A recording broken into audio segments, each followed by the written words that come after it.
Previously on Inspired Initiative.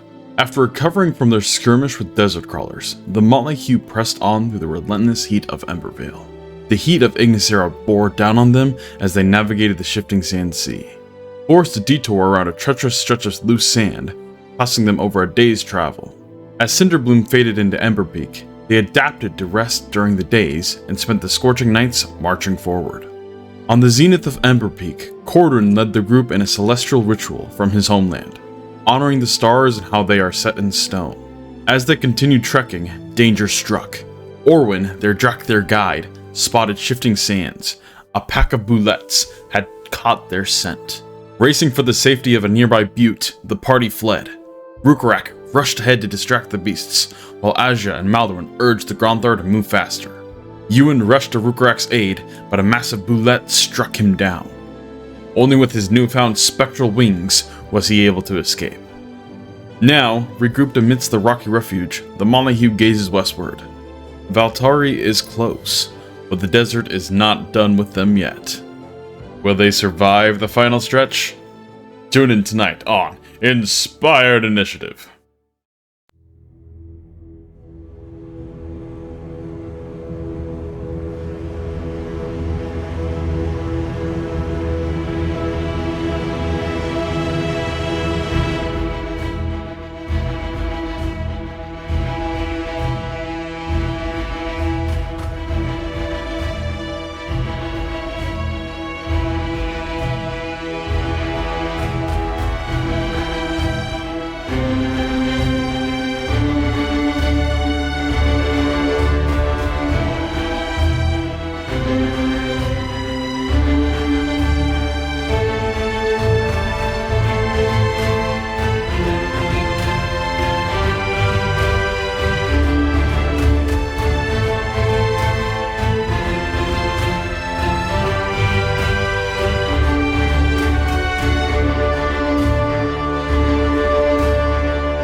As you all regroup, their adrenaline rushing through your veins, that encounter was closer than you wanted it to be, especially for some of you. As you and you descend from the skies themselves, landing back down on this rocky outcropping, the large butte right next to you all. You all taking a deep breath, relieved that none of you were lost. None of the Gromthar were lost.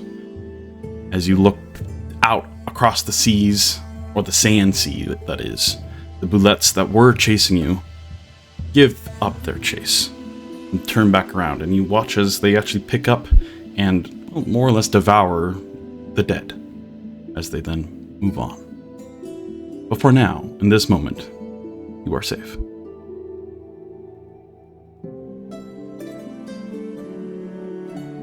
As Euan lands,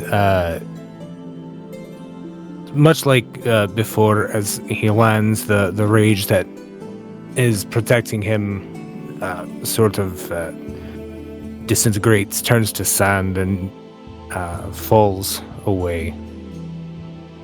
He will turn to Rhukkarrak.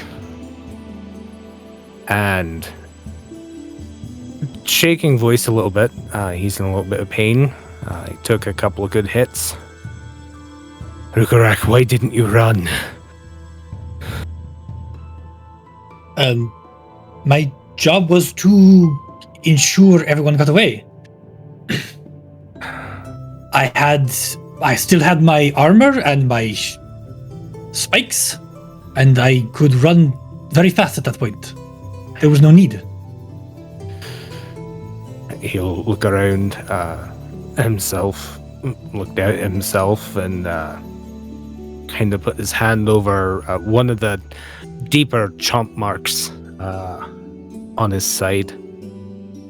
I understand what you thought, Rhukkarrak. But if you had fallen, if they had knocked you down as they did me, you would not have been able to escape. Your pride is going to be the death of you. I respect you for what you do, but you need to pay attention. And you need to consider what the outcome may be if it goes wrong. He kind of wince a little bit and drop to a knee for a second to just try to catch his breath.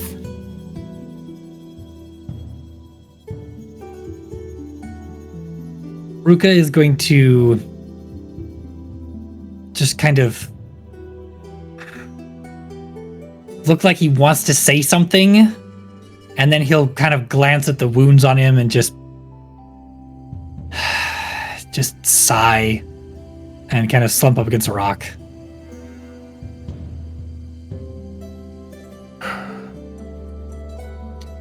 We were hired to be guards, and sometimes risk is necessary to do that. Yes, we were hired to be guards. He'll work his way back up to his feet now that he's had a couple of seconds. But that doesn't mean to put yourself in a situation to throw your life away. You cannot guard what we are hired to protect if you are dead. Again, I understand what you are trying to do. And for a moment, there's kind of a pained look that crosses his face. Not like physical pain, but more of an emotional pain, if you will. And he will growl a little bit. It's kind of a deep rumble in his chest. And in a moment of real frustration, very few and far between for him, Euan will kind of punch the ground, leave a small crater where his fist was. Sometimes the best thing to do is to run, even when you don't want to. Ruka will just kind of... He's a little surprised by his reaction and not sure what to say or do. And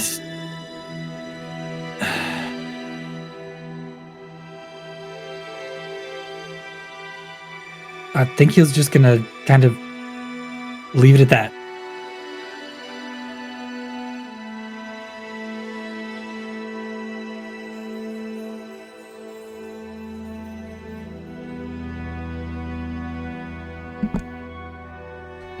Orwin kind of pipes up.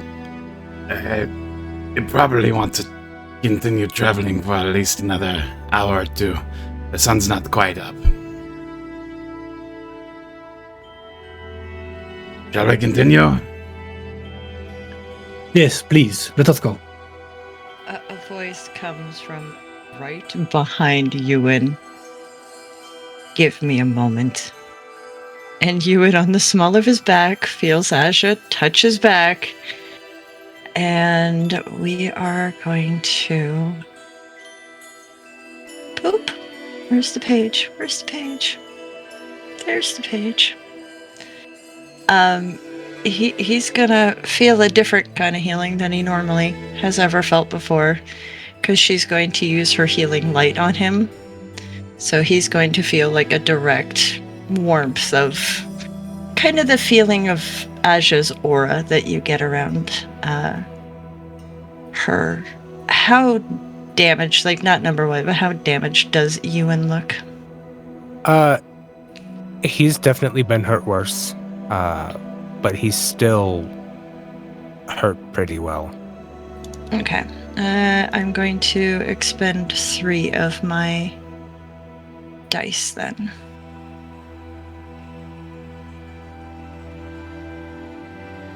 Okay.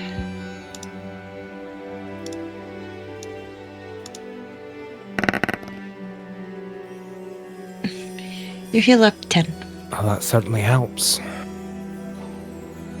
I am above half now, so... And she is just gonna kind of come out from behind you, and when we stop, we talk. Very well, little one. And she's just gonna go up to Orwin and go to Thulga. Alright, which way do you suggest we go? further westward.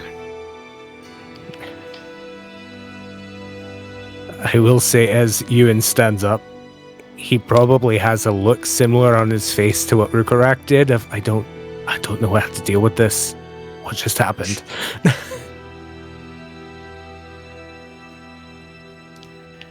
Alright. With that, I don't know much about the desert creatures. I'm assuming you do, but if we continue on the path we were, are those things going to come back, or We'll try have to they make decided? a wider flank and keep to the butte for now. you can see the butte here is quite large, so you're able to stick next to it for a decent amount of time. Okay. It looks like Kind of looks back towards where you can see a couple of them nipping and fighting over one of the carcasses of ones you slayed. they found him, yeah.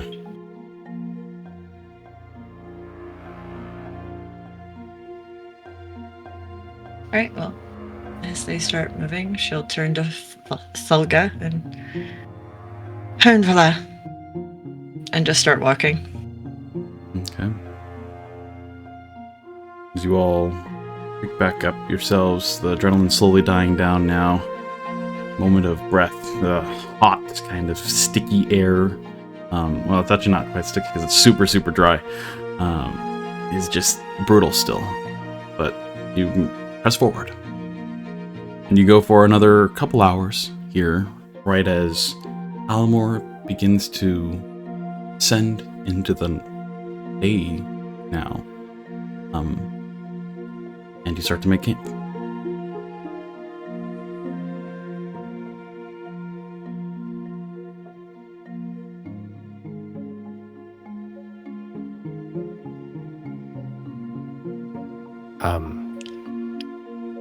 Euan will help make the camp potentially a little more silent than normal. But yeah. His glances will keep shifting between Rhukkarrak and Asja as well. As he's kind of lost in his own thoughts at the moment. Asja will... Sorry, go ahead. Oh, mine is simple. Ruka's just good doing his normal camp setup, and he's gonna avoid you, and he's not gonna like completely avoid him, but he'll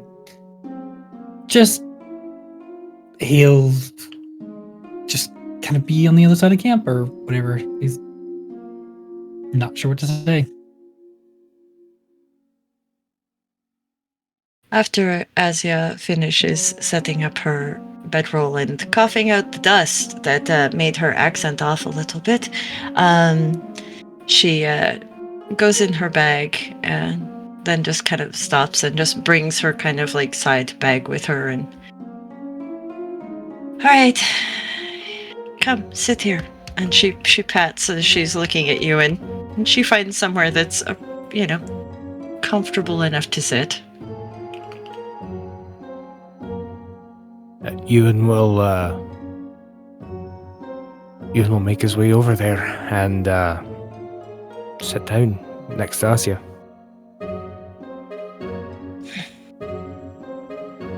And she goes in her bag and she pulls out the letter.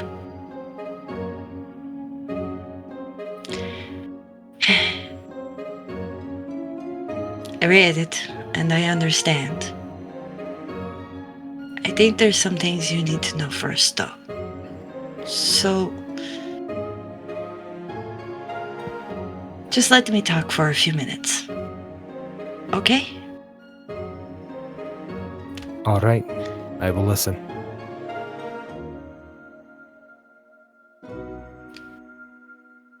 She reaches in her bag again, and this time she pulls out a book that you've seen her pull out once in a while. It looks really worn and aged, and there seems to almost be scribbles on the outside, so it's almost like a child or a teenager's school book where they've kind of doodled on the front of their notebooks and stuff like that. She then also pulls out the blue stuffed animal lizard that you've seen before. And she puts it into your hand and opens up the book and kind of flips through pages. And you see pages that have writing on it, and then you see pages that have drawings. And then there's more drawings. And then she stops on a page. So,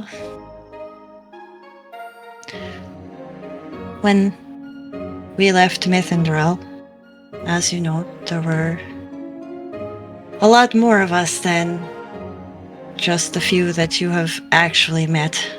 I know you don't remember, but trust me, they exist. It wasn't an easy trip to get to where our new place was. A lot of things happened on the way. I had a friend.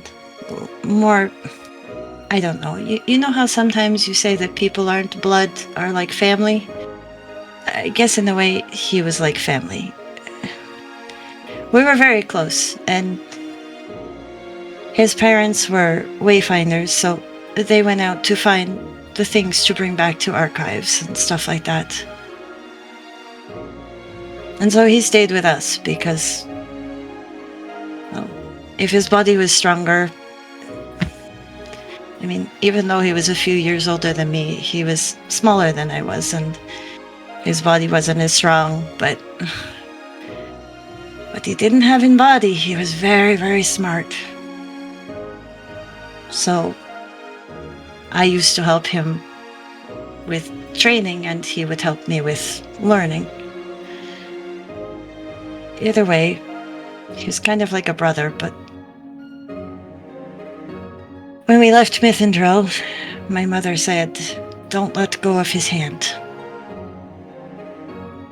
And I didn't. But then, about, I guess, 2 weeks into traveling,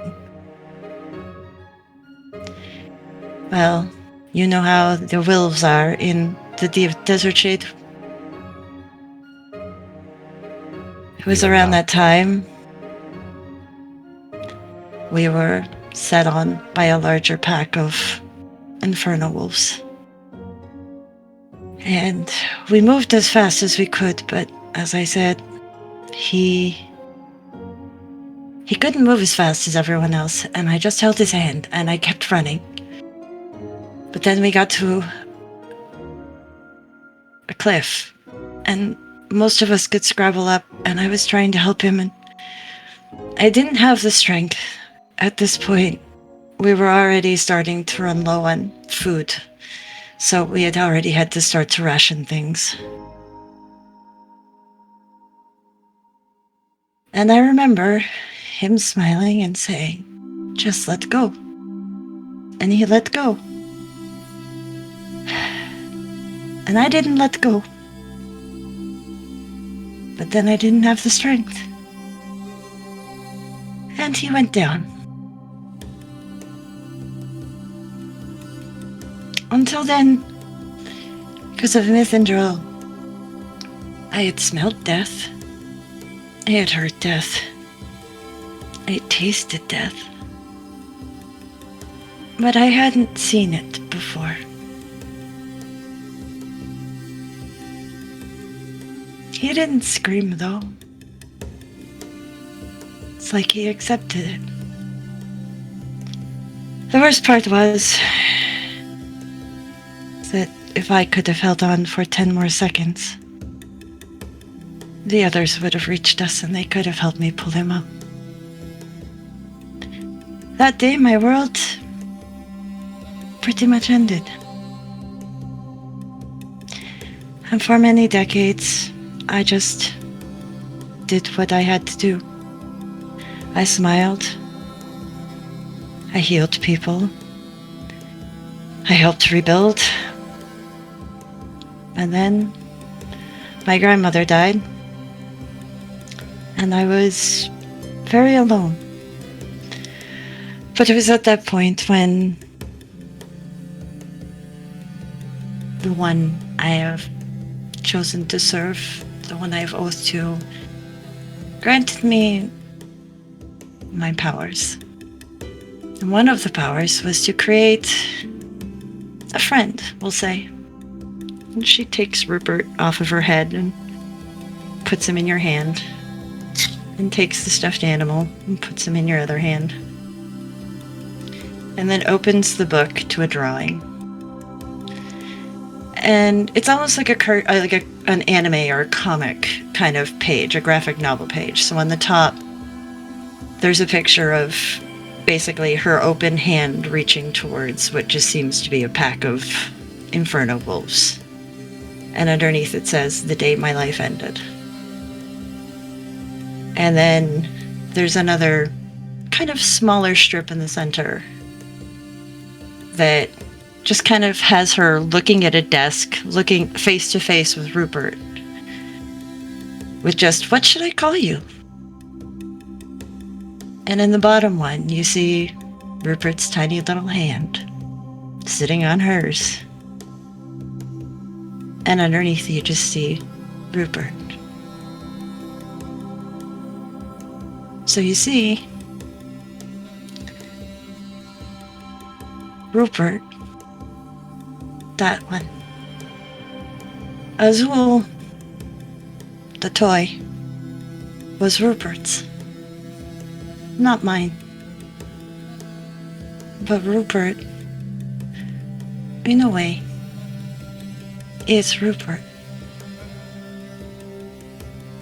When I saw the child fall on the beach, my brain just saw Rupert. Whether it was being attacked by the Kesdorum or being attacked by the Inferno Wolves, just my brain finally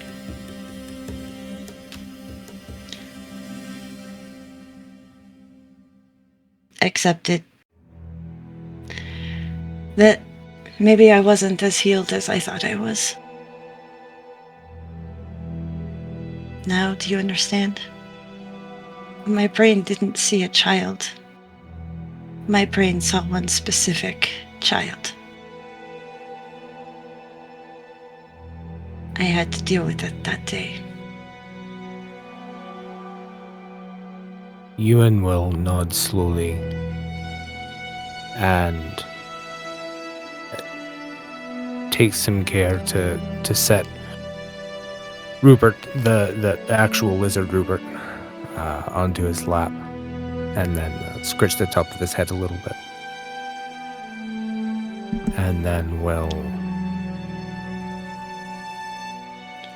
kind of gently put a hand on yours.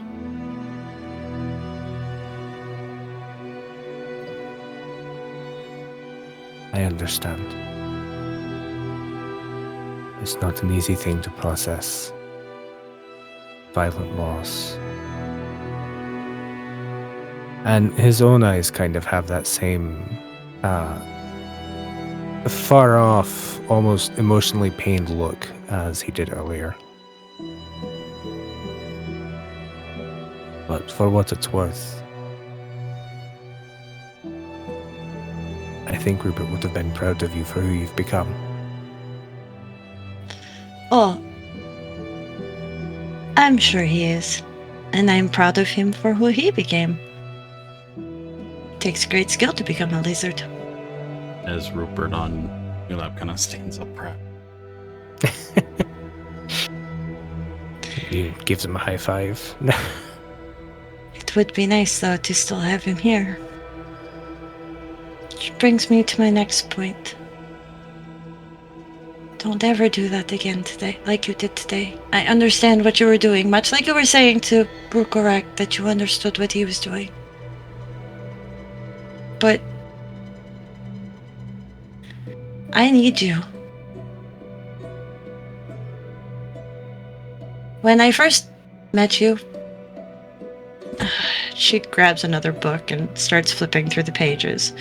The first page, there's a picture of you lying on the floor, blood, with Brookhorn over you, looking concerned.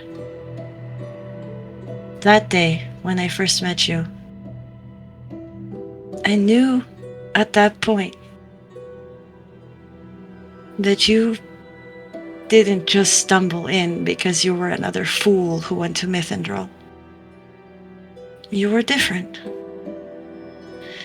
But then I had to watch you for a little while, and she flips the page, and you see a picture of you and again, Rhukkarrak. He's sitting there writing in his book, and you're just sitting back, puffing on your pipe. Again, you've still got some bandages on you. But you interested me, and I really knew that you were brought to me. And then I hoped you had understood that maybe you had been brought. She flips the page again. There's a picture of a room that, again, it doesn't look familiar to you, but you must have been in it at one point, where there seems to be just a series of altars on stones, and you're kneeling in front of the altar with Lunari's symbol on it. Lunari's, I'm messing up the name. Symbol on it. And on that page, instead of anything written, there's just names. There's every single name that you recited that day. So there's names of people from Cinder Tree. There's the names of the people that you traveled with. I knew at that point that our fates were tied together. That I needed you as much as you needed me. Protect each other. We come from very similar backgrounds, even though we're different. And I don't know about you, but the more we're starting to travel, the more I'm starting to think that the downfall of both of our cities are somehow connected. And she flips through a bunch of pages, and you see different pictures. Like, again, she kind of, stops and giggles at a picture that there's the two of you sitting at a table in some sort of hall or something, looking very stubbornly at each other as you've got this bowl of little tiny, what you know as fire berries sitting in front of you. And it's just picture after pictures, like, again, the graphic novel style, where it's drawn out of the two of you just continually eating these little berries, getting brighter and brighter as sweat's coming off of you. And the next page, there's a picture of the two of you, would seem to be sitting in an infirmary, getting very much scolded by somebody with kind of like sheepish looks on your face. And then the next picture is the two of you laughing as Asja seems to, I guess, have healed you, and she holds up the rest of the bowl of fire berries. And underneath it says, "He likes spicy food. He has to have been brought to me." She ends at the very last page. It's a picture of her, curled up, and everything else is black. Except for there almost seems to be a silhouette of a Drakthir walking away. It says, "The day my life ended again."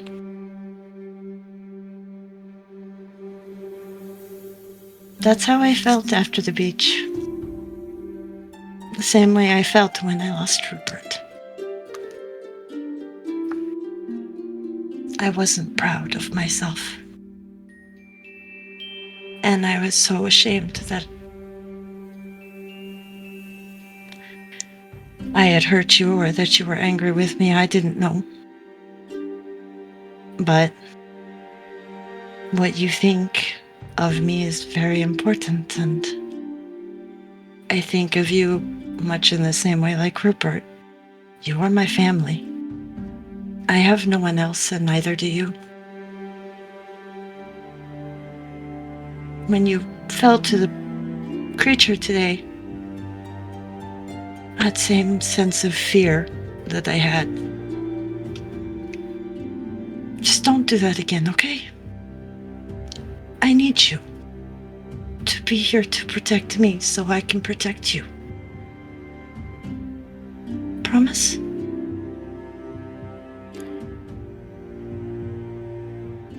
He sits and stares at you for a moment.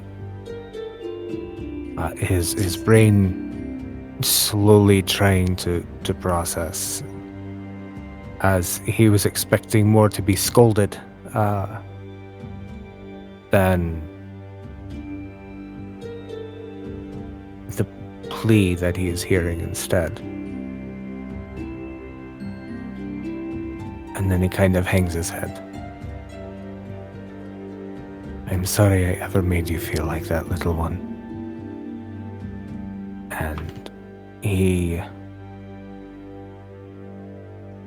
taking more care with the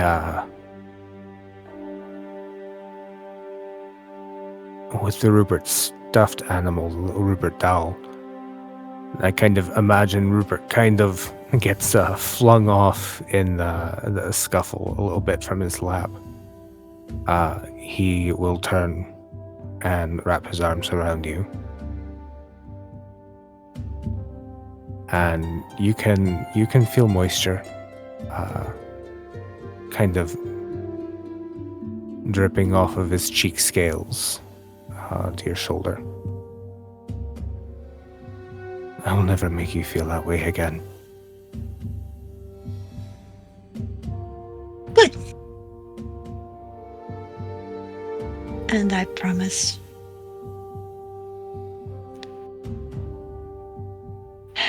I promise to work very hard on myself as well, so that things like the beach don't happen again.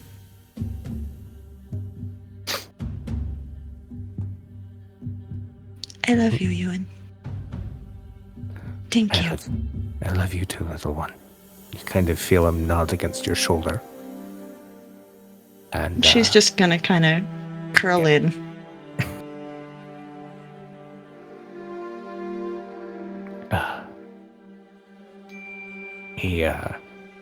You feel his arm kind of go up to start wiping his eyes.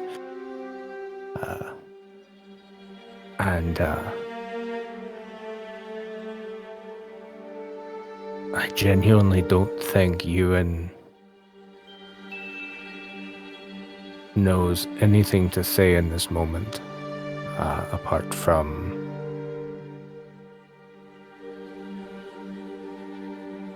the hug.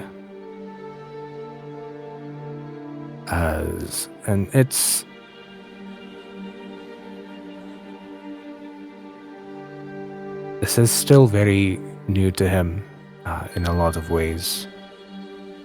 He never really had a family growing up. I mean, he had parents, but as previously said, they were gone by the time that he got through the military academy at Cinder Tree. And he's trying to process, family, as he's looked at you for some time as a daughter that he's never had and never would have.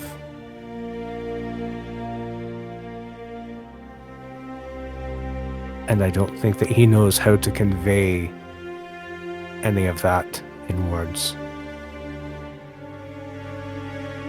And so he'll squeeze you a little bit tighter after wiping his eyes. So Rhukka will come up from behind with a determined look on his face and just, you're like, Euan, I'll just sit. And then he'll see you guys and he's just like, oh, we could talk later. And he'll just turn and start walking away. It's okay, I was going to start dinner. Is everyone hungry? I'm starving. And as one cue, her stomach, as if she's got it trained. When she says she's hungry, her stomach growls.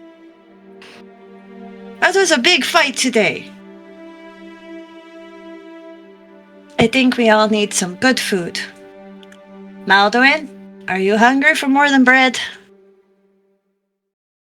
I mean, I could make you some warmed up toasty bread, but I'm going to make other food too.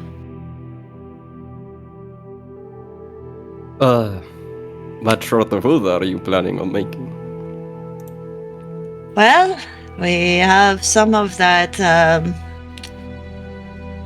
What is called, Orwin? The big things with the pincers that remind me of the quake shells, but they're sand people, or sand animal, sand sorg. Desert crawler.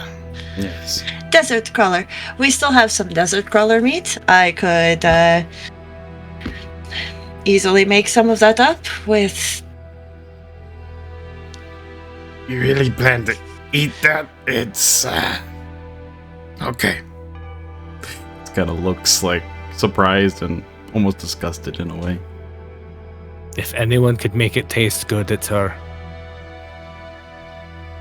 Where I come from, we don't exactly.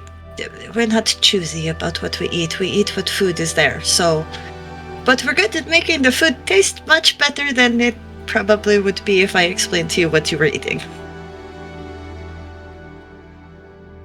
It's not going to kill us, is it? It's not poisonous? It might be. Oh. Alright, scratch that one. She goes over to the rations bag and sticks her head in. We still have some know a grains. couple of tricks for cooking out the toxins. I could try it. You know, I'm just not sure if maybe on this trip is a good idea to see if, like maybe it won't kill us, but maybe it will give us long-term diarrhea. Probably not a good place when we can't exactly stop at place without cooking ourselves. So Only I'm not hungry anymore. Thank you, Asja. we do have rations, was what I was going to say. We seem to still have some grains. I could make a porridge of some sort. I'll make it taste good. She starts cooking rations of a porridge and stuff like that, and getting out some hardtack and stuff. Okay. So while Asja is cooking, Rhukka will approach Euan and he'll just like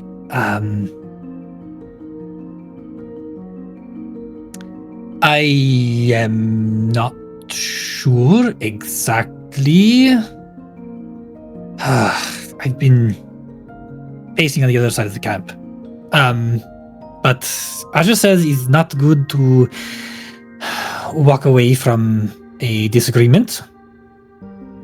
So I wanted to let you know that I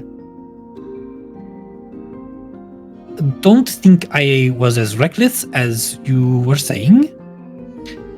I was very, very confident in my abilities before I almost died 2 or 3 times in the city. And if I hadn't had the 2 or 3 layers of protections, if just one of them had failed, I was planning on booking it as fast as I could. And I am pretty good at getting out of dangerous situations. Just, it comes from living in dangerous situations your entire life. So I will try to be more aware of your desire to keep everyone safe, but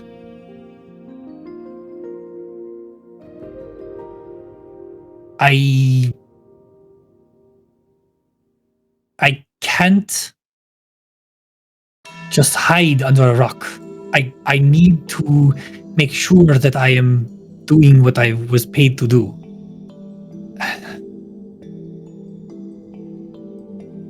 And he's just gonna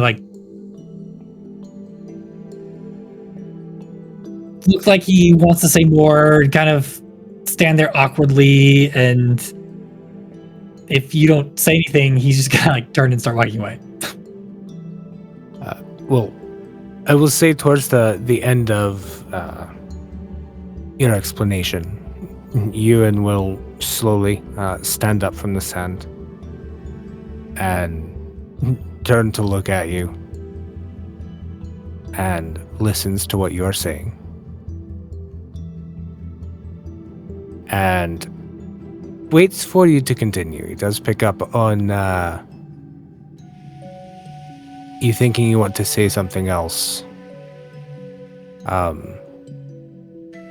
But when you don't,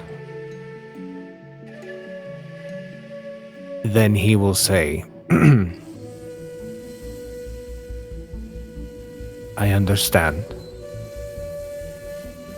And I don't think that you were wrong. I want to apologize for my own outburst.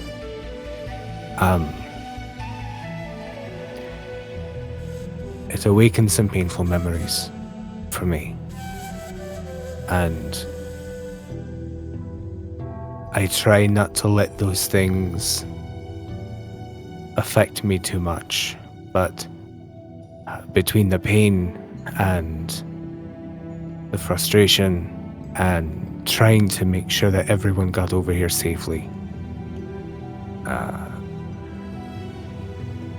my ability to do so suffered. And so I apologize. And I hope that you'll forgive me.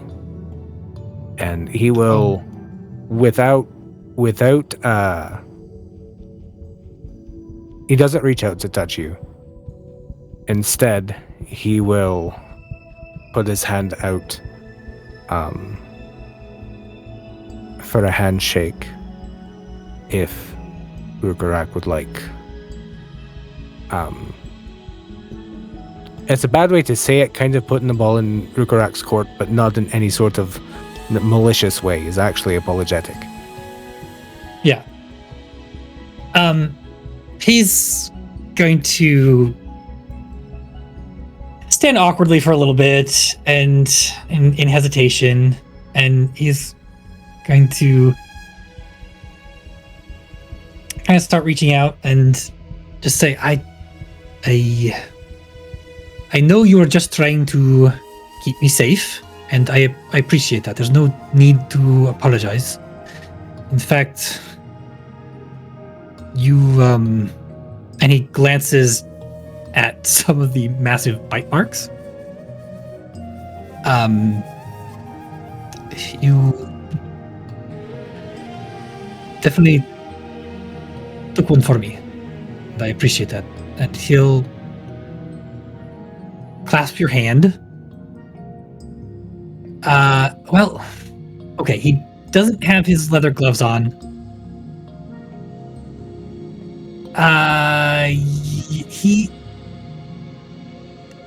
No, he's not going to. He's going to like kind of reach out like he wants to, and then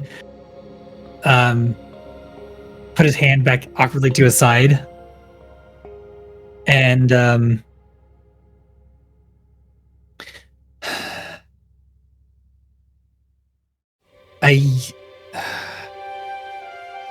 sorry, I cannot accept your handshake, but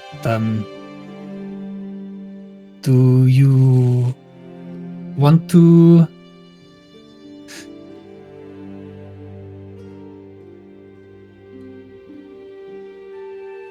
Do you want to have a listening ear for what haunts you?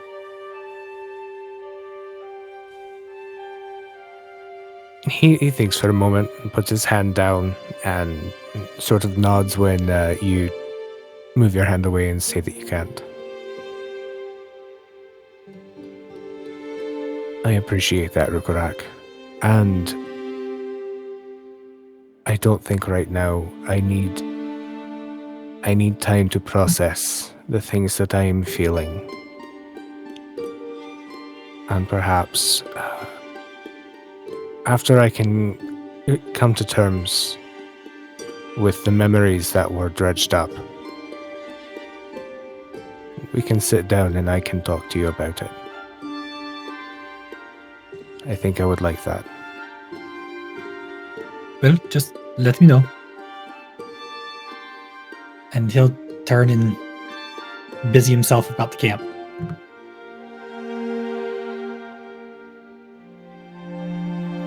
As the two of them are talking and Asja's making dinner, she's gonna look over at Maldorwen. Hey Maldorwen, was it just the city?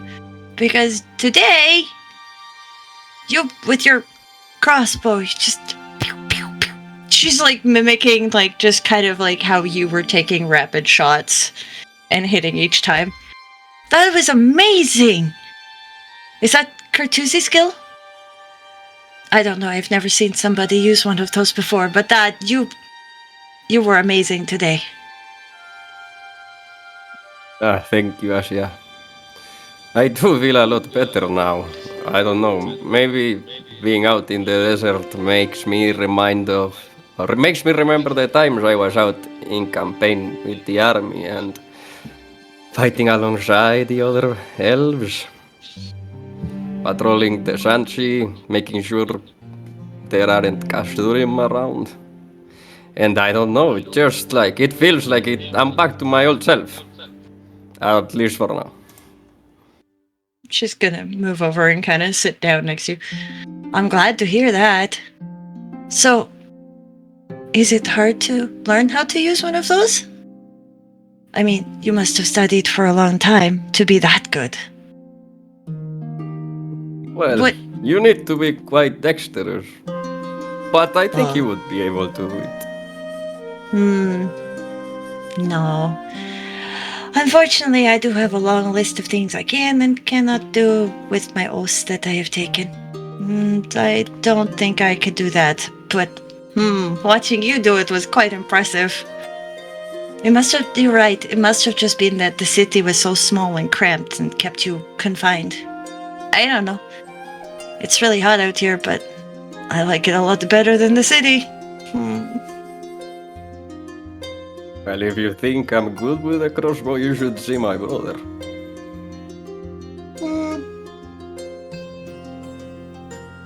Well, maybe one day I will. It's something that,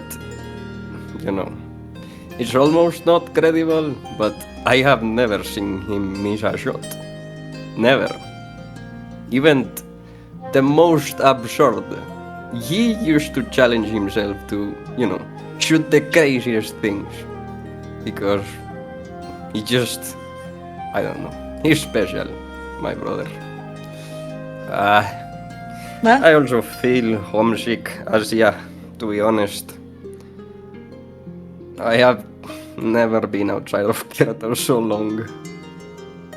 It's been, what, months now? I don't know. I kind of want to get to Altari, sit at an arena, watch some Malvi so I can shake this feeling off. she's gonna put an arm around Maldorwen's shoulder. I understand that feeling. I haven't left home ever before. I miss all of my friends and my family. But all of you make it a lot easier not to be at home. Including you. Even when you're grumpy. And she smiles and winks a little. Oh, so you mean all the time? I don't think you're grumpy all the time. That's true.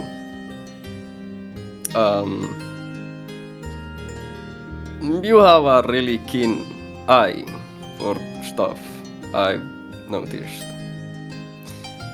And I've been looking for something out here. Maybe you can help me find it. What are we looking for?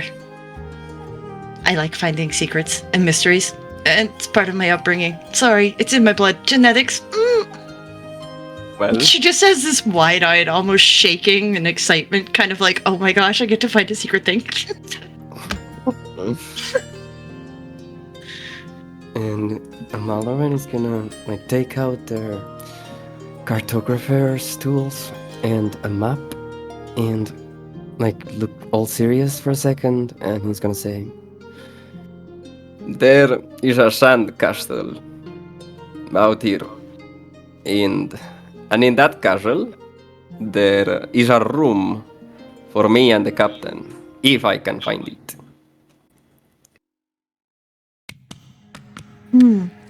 What does it look like? Like a sandcastle. I guess it's kind of difficult to tell apart from the rock formations because, it's a bunch of towers together. Is it magical? If we use a spell to look for magic, could we find it that way? I think it must be magical. I don't know how else you would have a room for me and the captain, but it's made of sand. Must be very reinforced sand. It must be very reinforced sand to weather up a lot of the water seasons. I don't know how comfortable the room will be, but I mean, I'll take it, even if it's made of sand. Well, I will definitely look for it. Look for it. No problem. But So according to my calculations, it should be around this area. And he's going to point towards the map. Maybe along these coordinates, but I'm not sure. So that direction, just let me know. Don't tell the others though. no problem. I can do so. I should get back to cooking though. I'm not cooking the poisoned meat, don't worry. I think there's also something in there for you too. I heard it was like a room full of snacks and hot sauce. I'm just gonna kind of give you a little bit of a look. Huh. Sounds like a very interesting place. I will have to definitely keep my eyes out for it if it has snacks and hot sauce in it. Yes, I think it's the Marley's brand.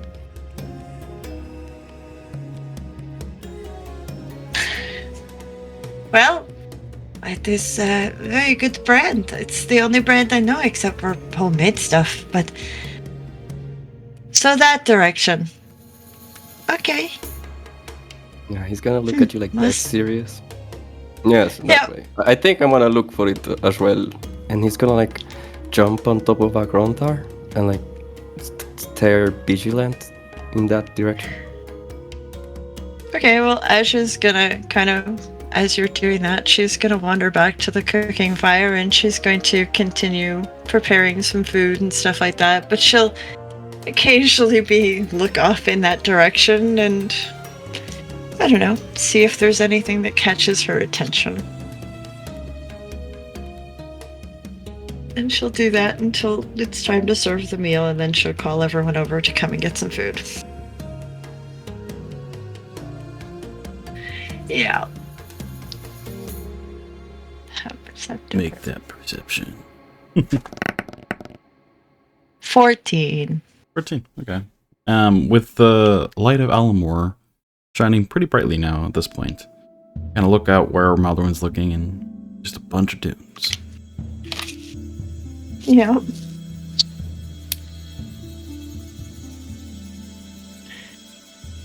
But Asja finishes cooking up a nice meal of like porridge or some sort of hearty meal for you all to rest and recover from. You all sit around and take in some much needed rest as your legs are aching from the now like a month and a half of just solid walking several hours each day. And it's at the point where the heat it's getting to your head. Especially for Rhukkarrak and Maldorwen, as you two are not aligned with the fire element and are not made for this kind of heat, that's for sure. But luckily, Ignicera is not staring down upon you right now, so you were able to have a quick day rest, if you would. Get some shut-eye in different tents that you erect around some shaded parts of the buttes. Are able to sleep.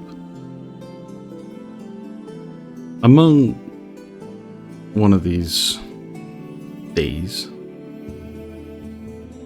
Maldorwen, you're sleeping. The respite of unconsciousness kind of overtakes you. As you rest your legs, you've walked so much. You hate walking. And yet there's still so much more to walk. It's in this unconsciousness that you're pulled to some sort of memory or vision, you're not quite sure. But the darkness around you kind of fuzzes for a moment, and you see a face in front of you. A familiar face. At first you think, it's Taran, the captain. What's she doing here? But no, that's not Taran. That's someone from longer ago. As you lay there in a tent, she by your side. She kind of looks into your eyes, or at least your mask. And you remember the words. If you take the mask off, kiss you. Will you do it? You almost are haunting in this moment. You're not quite sure why you're experiencing this again. It's been so long. What's brought this back up? And with that, your view kind of shifts a bit. You're then out in the open expanse of the sand sea. The wind picking up. The sand kind of blowing past you. And in front of you, you see the same elven woman standing there, kind of beckoning you to follow. What do you do?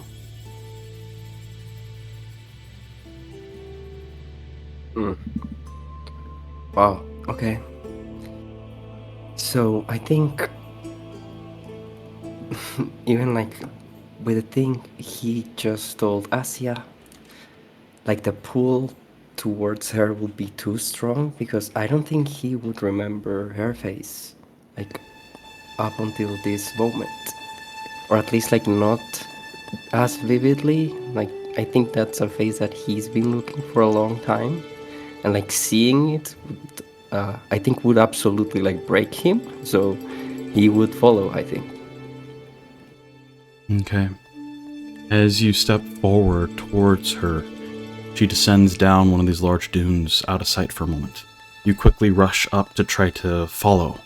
As you arch over the dunes here, you look down on a vast expanse of the sands, ever shifting.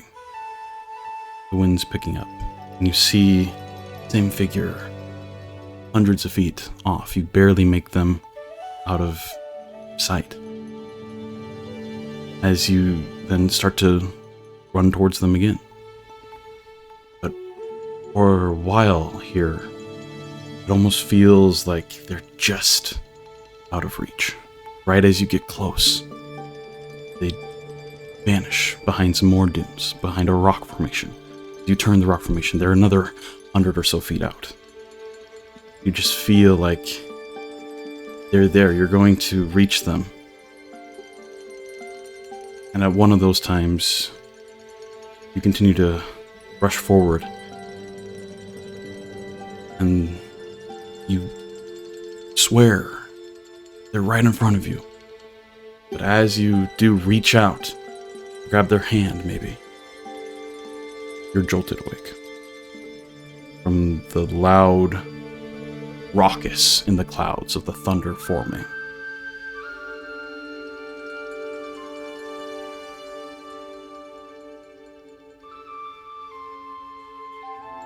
He'll jump to his feet and like immediately thank that it's gonna rain so the others won't see his tears. And like, even I'm gonna cast like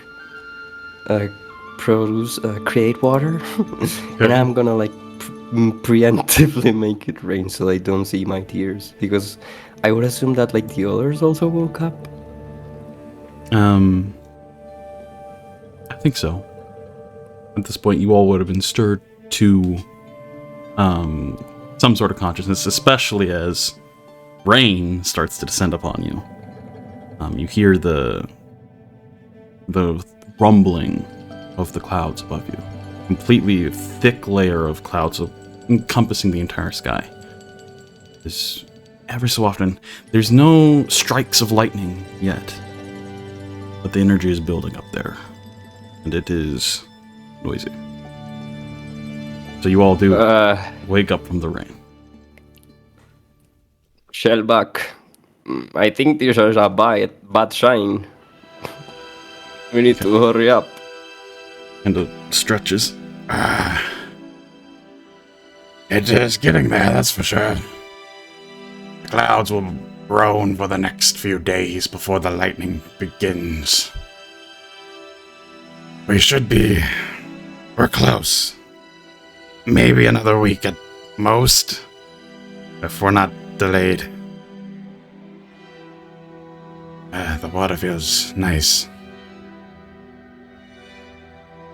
It's not supposed to be raining this early, right? As the water stops.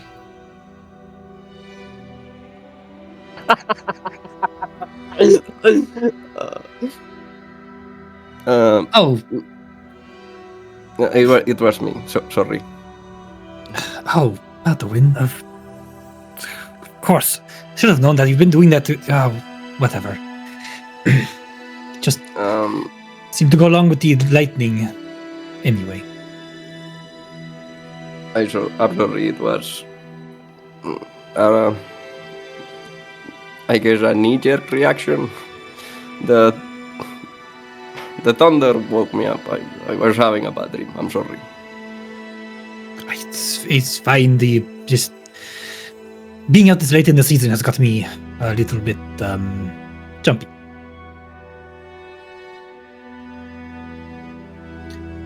Anyway, he's gonna start rolling up his handmade bedroll so he can actually be comfy at night, and start packing it into his nice bag.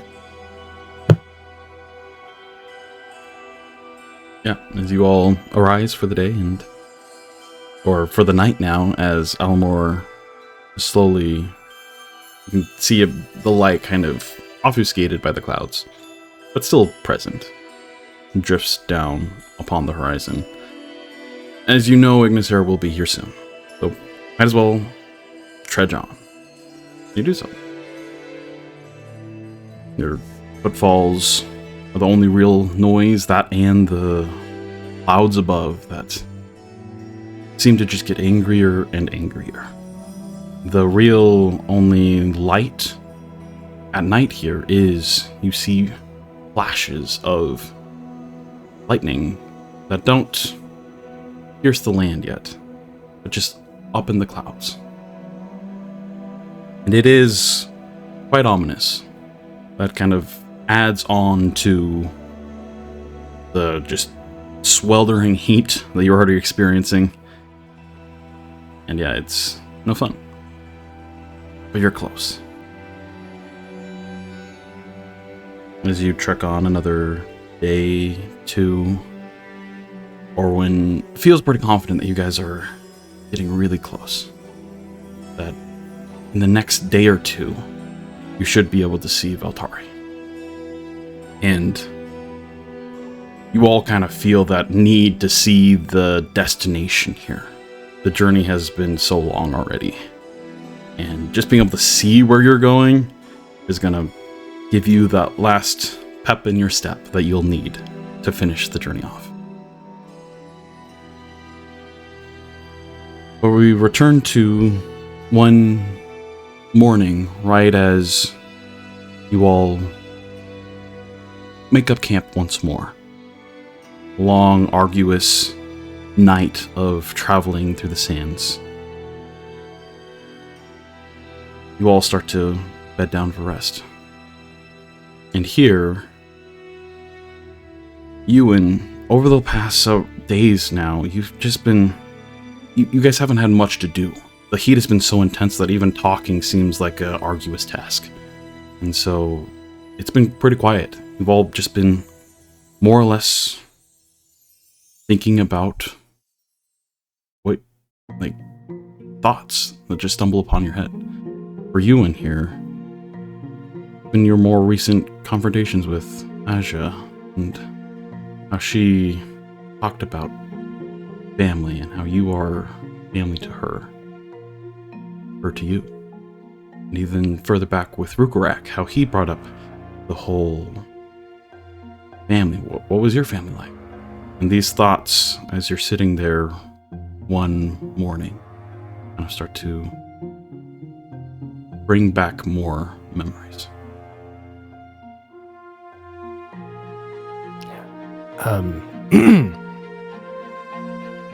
So Euan will, after the meal that they're going to eat for the day is done, and the fire's kind of burning out, we'll grab one of the empty water barrels, carry it over by the fire to just kind of sit and rest. His former red Rekthier nature, making the sun not nearly as much of an issue in the heat as it is for some others. He'll sit down, he pulls out his pipe, reaches into his tobacco pouch to fill it with his preferred blend of creeping juniper, clove, mullein leaf, and Sindarian tobacco, once favored by those of Cinder Tree for its notes of spice and cinnamon. One of the few things on his person that reminds him of home, and probably adds to his reminiscing. Thanks to the powers that he gained after the tree saved him, he's still able to produce it in small amounts with the use of druidcraft. He takes out a second pinch of the blend, places it in his pipe, tamps it down, and the fire in front of him dances in his eyes like the cinders that gave his home its namesake. The small group of them within the camp, if paying attention, would see Euan finish packing his pipe and begin to lift the stem of it to his lips. But his movements are slow in the light. And just as the stem touches his lips, he stops, his body becoming almost statuesque, with the only real movement being the burning glow in his eyes under a furrowed brow. His mind races back to that day, decades prior now. The scenes play vividly in his mind as though they were happening before him.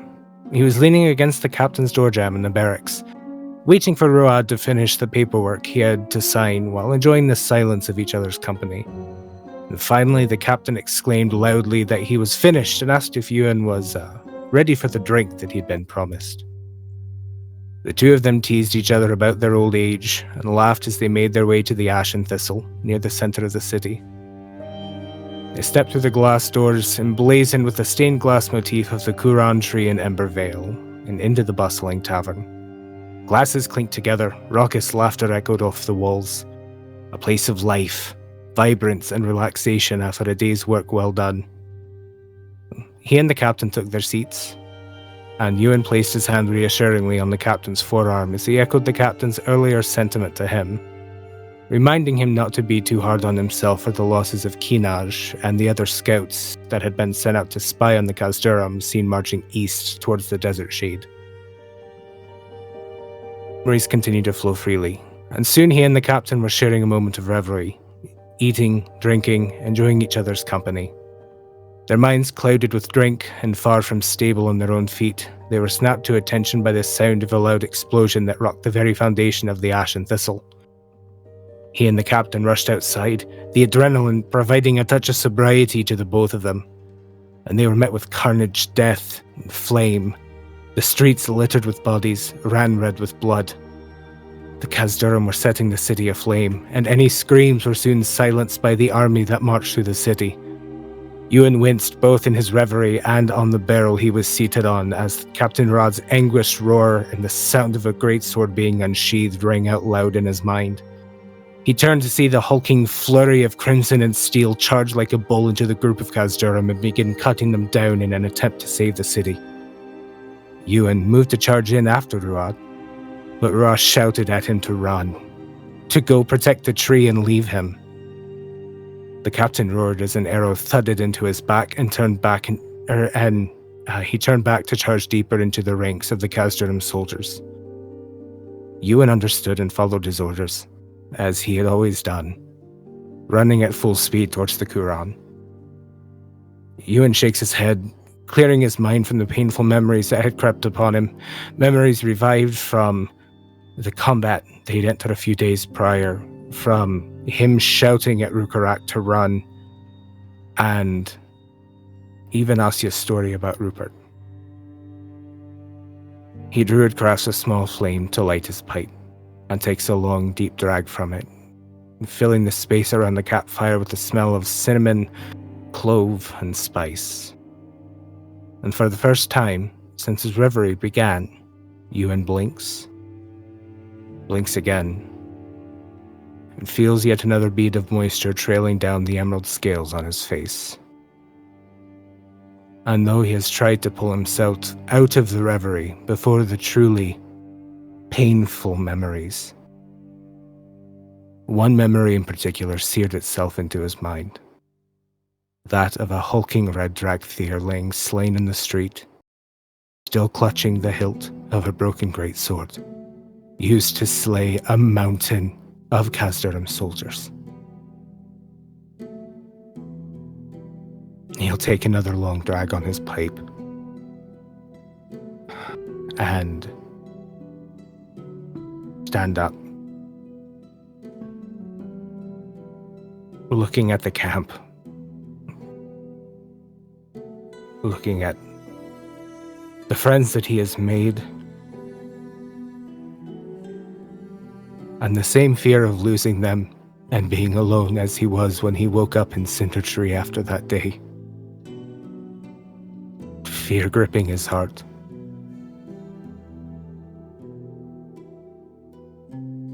And he'll go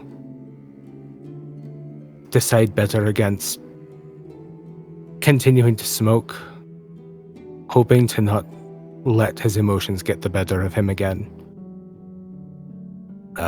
Will drag his bedroll kind of to the edge of the camp, finding a place with at least ample shade to keep the sun out of his eyes, and will lay down to go to sleep.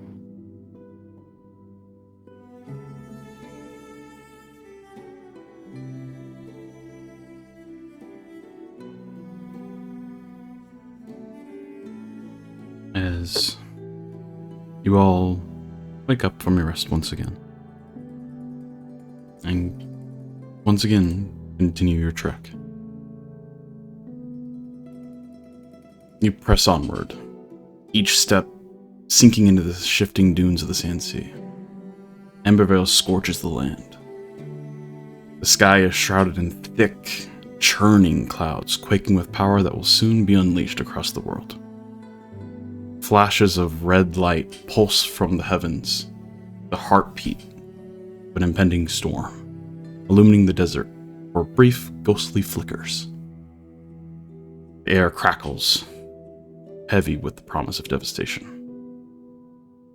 The towering buttes that rise from the dunes become your waypoints, casting long, twisting shadows as the light dances across the sky. Orwin leads the way with his brass-hued scales catching the flickering light as he motions towards a distant ridge.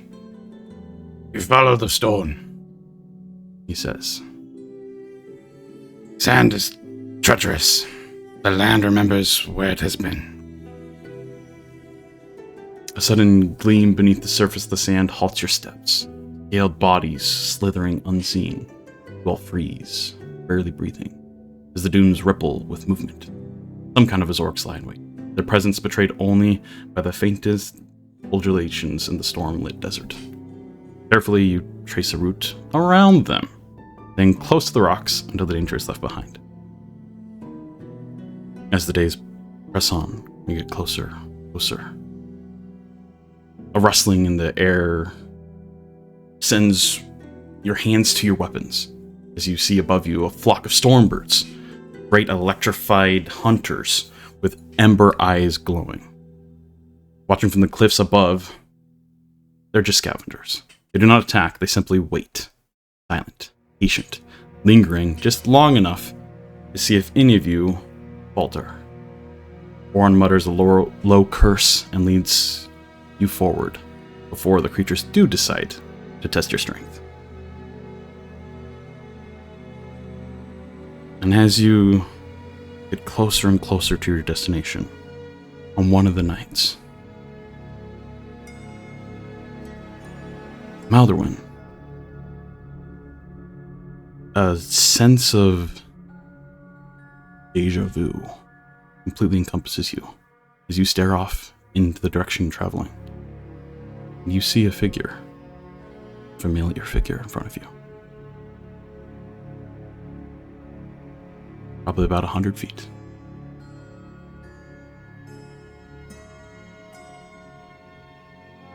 Okay. And, like, I'm asleep, right? No, you're not. You check, you like I'm not. you're like, wait, am I sleeping right now? But no, you like shake yourself, and as far as you're concerned, you feel the most awake you have. The heat bearing down upon you. Okay. So he'll stop, like, for a second, and like blink twice, pinch himself maybe, and then he's just gonna run. Okay. As Maldorwen starts to run forward in front of the group here, you all kind of questioning as to what he's doing there. Euan, you see a figure on top of this dune, and it is haunting.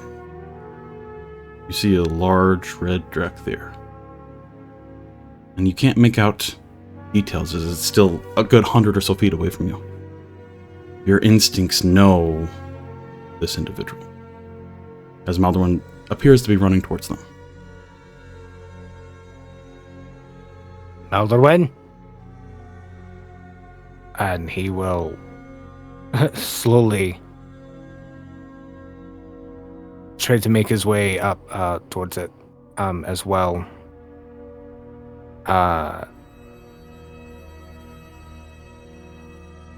Especially with the reverie the night before.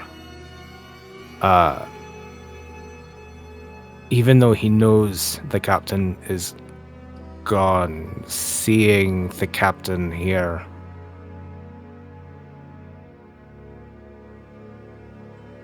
he kind of loses himself in it and goes after it as well. Okay. Maldorwen, Euan, where are you going? As they break off Rhukkarrak, you kind of trace in your vision where they're headed towards. And you also see a shady figure standing on top of the dunes there. It takes you a moment to recognize, who is that? And you recognize the one figure who is a father to you. Been over 2 years since you've seen them. You departed from under the Stormbreak Mountains. And you see them just standing there, both your allies running towards them. Asja, as you watch them run too, you look over and you see your grandmother. The wind blowing her hair as she looks down towards you. Orwin, I What is performed going on? the ceremonies of... I put my grandmother to rest many decades ago. Why is she standing on the dunes there? You know this better than I do. But that's not my grandmother. As Orwin stares up, he just mutters a curse under his breath. I didn't know his name. He gets like wide-eyed, starts kind of backing up a bit. Wait, Maldorwen. you see your grandmother? You said you ran off, didn't you? No, I didn't say anything. Oh, okay. No, He I thought shouted you out moved and off. then Yes, I see my grandmother. But I can assure you, my grandmother has been dead for many decades. And I was with her on her last breath, so that is definitely not my grandmother that they're... Euan! Maldorwen! What are you doing? Maldorwen, you're the first to reach the peak of the dunes here. As you do so, you all watch as this apparition, this whatever it is, this figure vanishes. Maldorwen, you're left on top of the dunes. You faintly, or you hear Asja calling out to you. But as you stare forward on the downslope of the dunes here, you see formations of rock jutting out, but not natural rock. There is some sort of structure in front of you. It looks incredibly worn and it is ruined. You can see still some sort of ruin in front of you.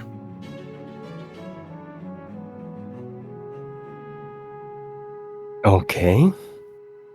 So, like, I think he was like running so hard, like feeling the blisters on his feet, like burst under the weight of his run, and like also sleeping, you know, up the dune, like trying to climb with his hands, and like when he gets to the top with his heart like on his throat or in his throat, he's gonna be first like very frustrated as the figure disappears again, and he's gonna like instinctively yell, "Tell me your name, please!" And then like exhale and realize what he's looking at, and kind of like try and stop himself so he doesn't tumble down, and then call out to Juan. Yuan, I found something! As he like turns around and sees that Yuan is the one that's right behind him. By the fates, what on earth is happening? Kind of look around. I think he's looking for like footprints or tracks or anything to show him that there was something here besides them and that he's not hallucinating and crazy. I thought I saw the captain up here, which shouldn't happen. The captain was dead. You saw her? She's dead? No. My captain, Captain Roa, from where I lived. My apologies. Do you see that down there? What is this? Can I roll a history check? Yeah, go for it. In the meantime, Euan will turn and shout back to Asja and to Rhukkarrak. There's something up here. I'm not sure what it is. Alright, so I got a 12.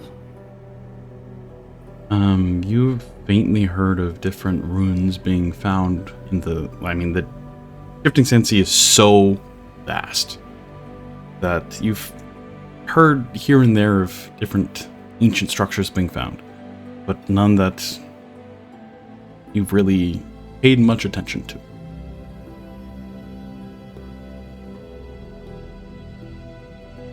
What is it? Looks to be some sort of ruin.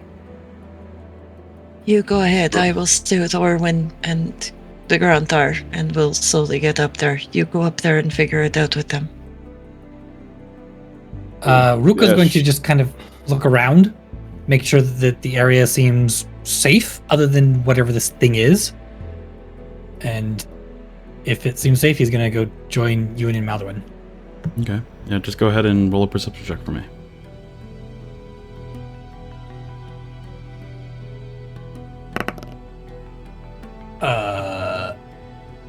Oh, that was weird.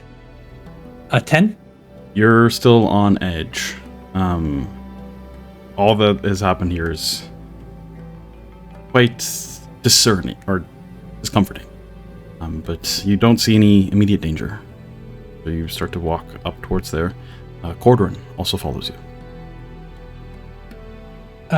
While he's walking, he's going to cast Detect Magic. Okay. Ooh, that's a good call. So as you casting this as a spell or a ritual?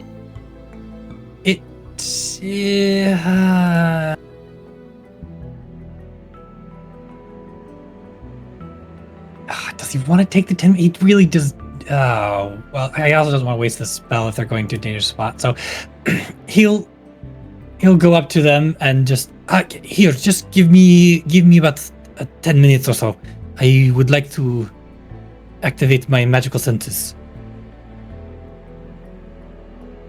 And he'll sit down and start doing some breathing techniques and see subtle shifts in the shadows around him, as he is trying to expand his senses. Okay. As Rhukkarrak takes the 11-ish minutes or 10-ish minutes to do this, what are the rest of you doing? I think I would like to start making my way down really carefully, and I would like gesture towards Euan to see if they wanna follow me. Euan will come with and kind of using the his halberd to steady himself. Kind of also hold on to Maldorwen a little bit, just to make sure that Maldorwen doesn't fall. As Alright, Rhukkarrak so hears two their old men footsteps- helping each other walk. Perfect. Right? As Rhukkarrak hears their footsteps, he's going to like crack an eye for a little bit and just like, I would not advise that. The last time we went in and did something without checking for traps, a chest blew up in our face, or a chest blew up in my face, and then he'll just go back to. He has a valid point. Maybe we should wait. I'm not planning on entering. I just want to see from a bit closer. I'm still thinking we should be careful as we approach. Just, I also want to check on, if the path is safe. Just that. Is that okay with you, Fortis? Aye. I'll go with you down here to your destination, Nun, but we should wait before we go into the ruin itself. Oh yes, absolutely. We'll wait for Rhukkarrak. Okay. As you two get a little closer here, you can see there's not really like somewhere to enter. It just looks like bits of rock that are jutting out. But you can tell that the stone here has been worked. Kind of like what's on screen right now. Some sort of archway that is in the middle of it. How close do you guys get?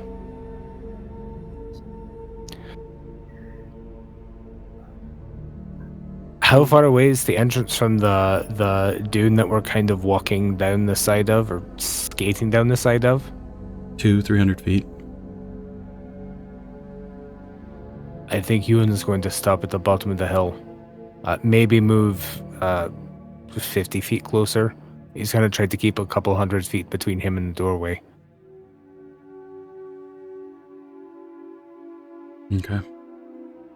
Yeah, I think crossbow range for Maldorwen. Okay. So 100 feet. Yeah, as you get closer, go ahead and the two of you roll perception checks. As they're doing that, Orwin kind of pipes up to you, Asja. What's going on? Euan sees nothing. Should we follow? Natural 20! Oh my god. Hey. Nice. I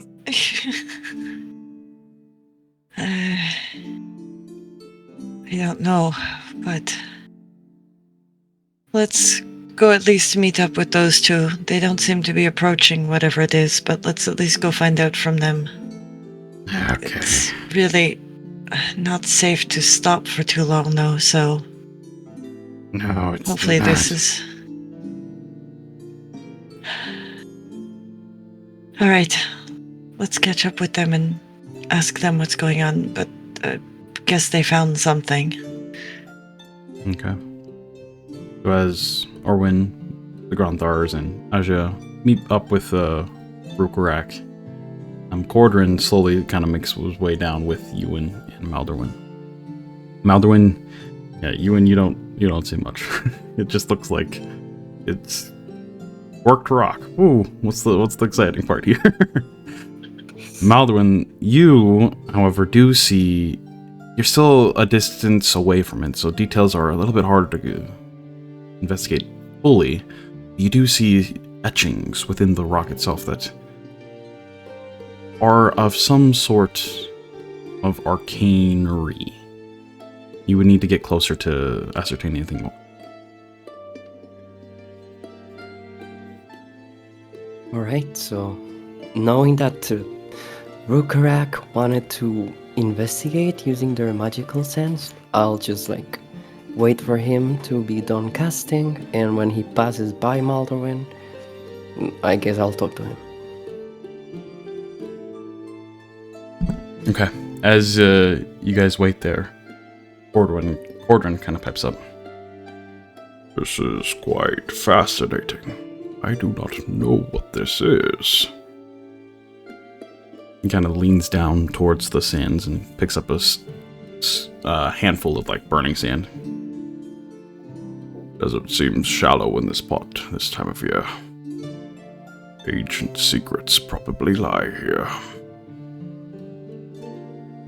As Asja, you're able to now see kind of the scope from 300-400 feet on top of the hill there.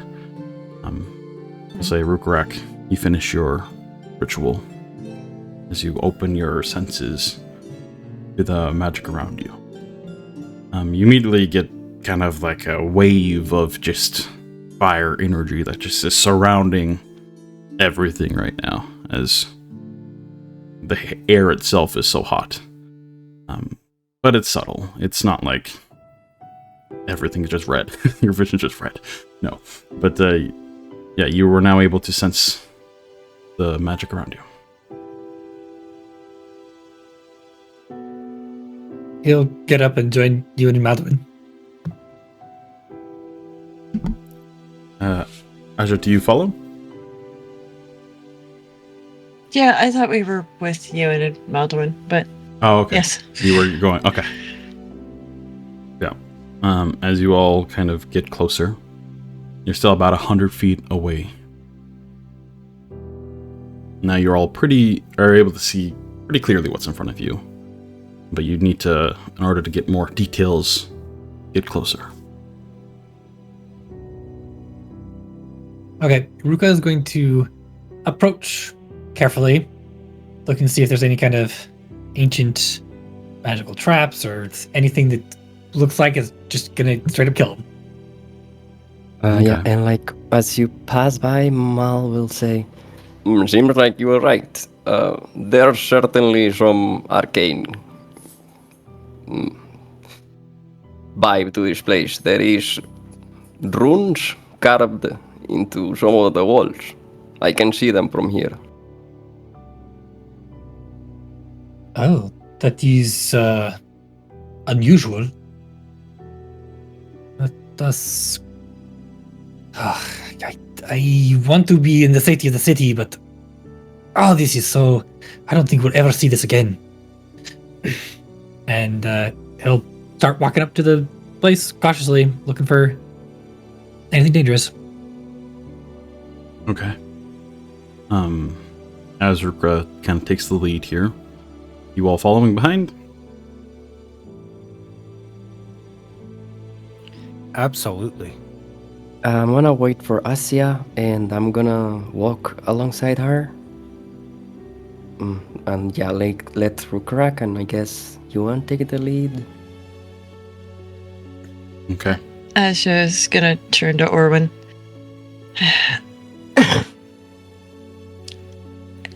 We'll be as fast as possible.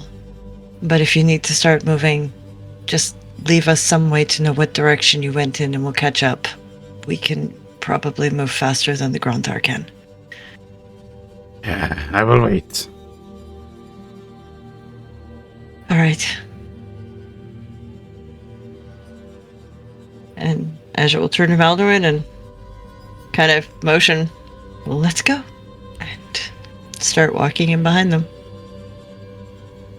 Okay. Definitely not a castle, but we found something. I would say so. So this is not the sand castle. Okay, this is different castle. This is a very interesting castle.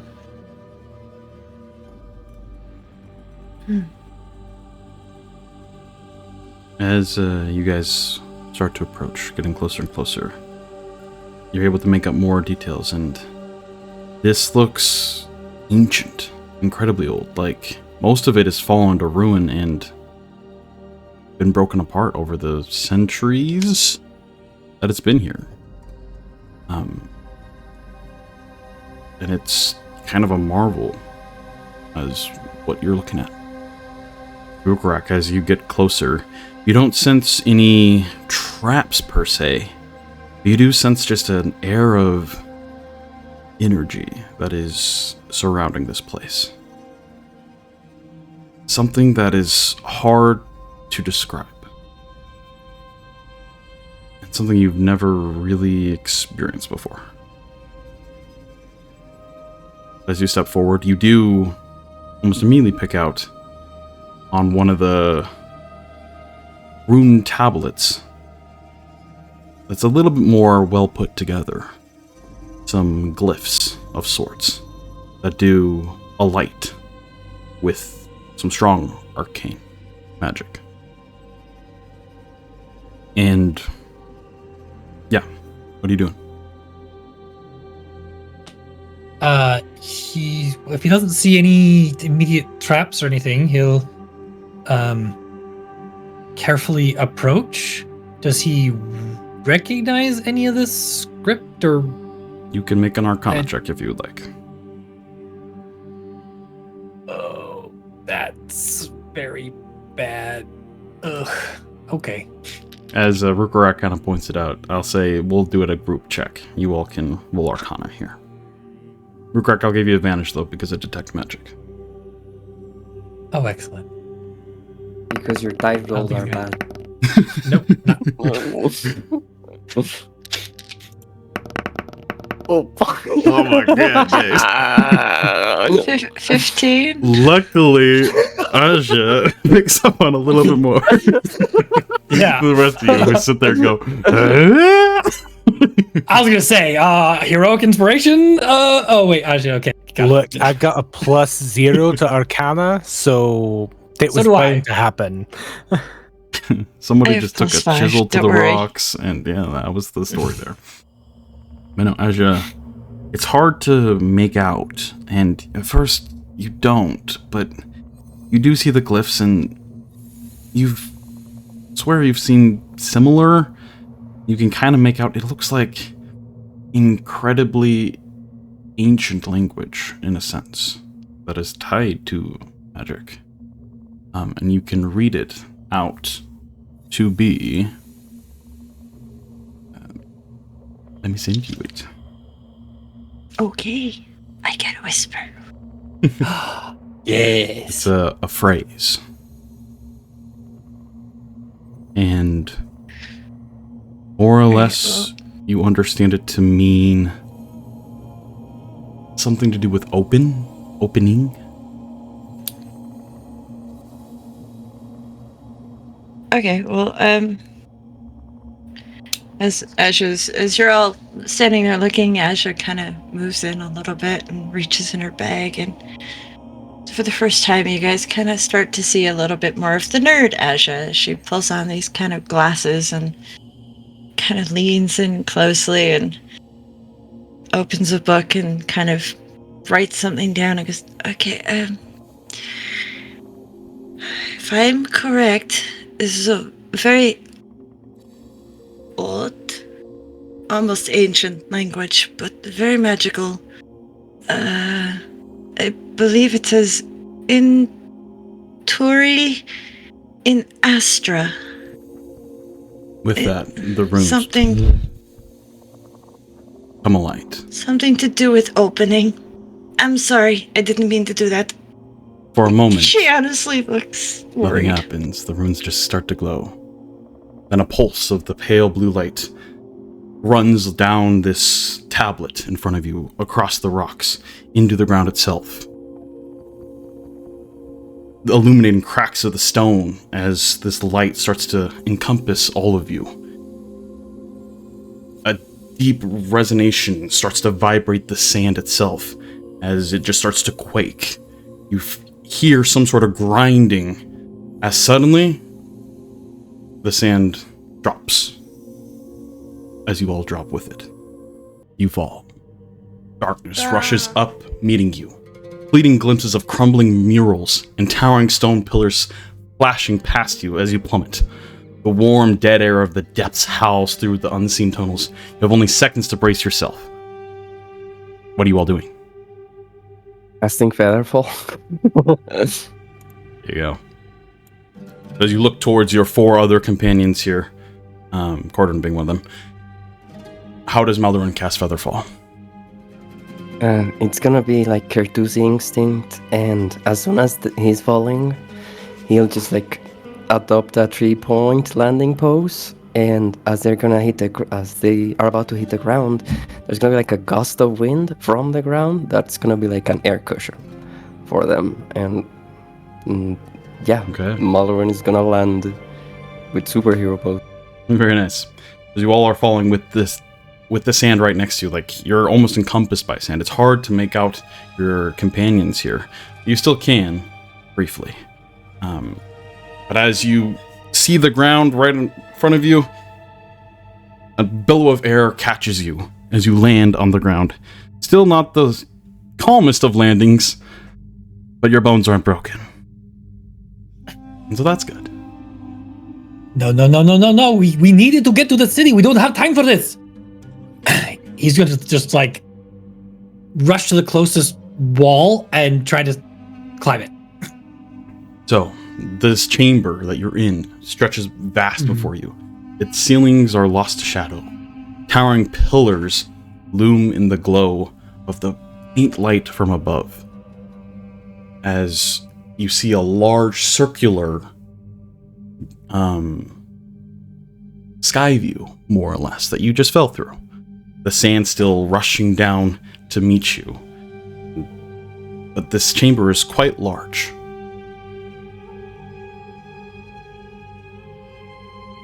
What is this place? Euan, who has fallen in kind of an undignified heap as he tried to save himself and just kind of crumbled from even the light impact, landing wrong. Really bad dexterity and all that. He'll pick himself up off the ground. I've never seen anything like this. Is everyone all right? I'm okay, but we need to get out of here. And he'll go over to one of the pillars and see if does it connect all the way up to the hole they fell in? More or less. It's kind of aged and worn down. It might be possible. You look above you, and you can see like the faint rock and whatnot that leads all the way up to the sky. But like, it's a daunting view. Like maybe 100, 200 feet above you. Like it would be a climb. And you still hear the rumbling of rocks and shifting stone as more sand falls. You see the ceiling here starts to kind of leak a little bit of the sand as well, as different rocks crumble as part of the walls break down before coming to a rest. You almost thought for a moment that it was just going to collapse everything in on itself. It seems like it is holding for now. Ortiz, do you think you can fly up? Probably. If we needed to get out quick, I could probably fly everyone up one by one, except for maybe Cordrin. This place. Cordrin is just like staring at like these pillars, the different etchings within them.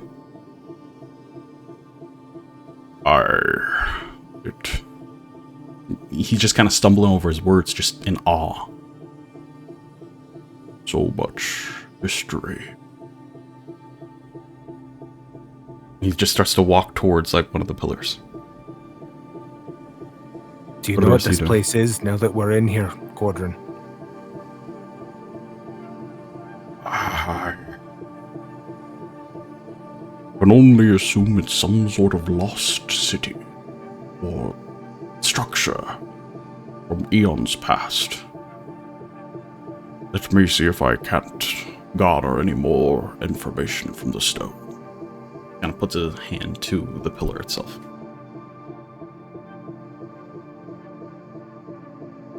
Asja is going to kind of look around, and she's also going to just kind of walk further into the room and look at the pillars and kind of see if there's etchings or any more of that language that's there or anything like that.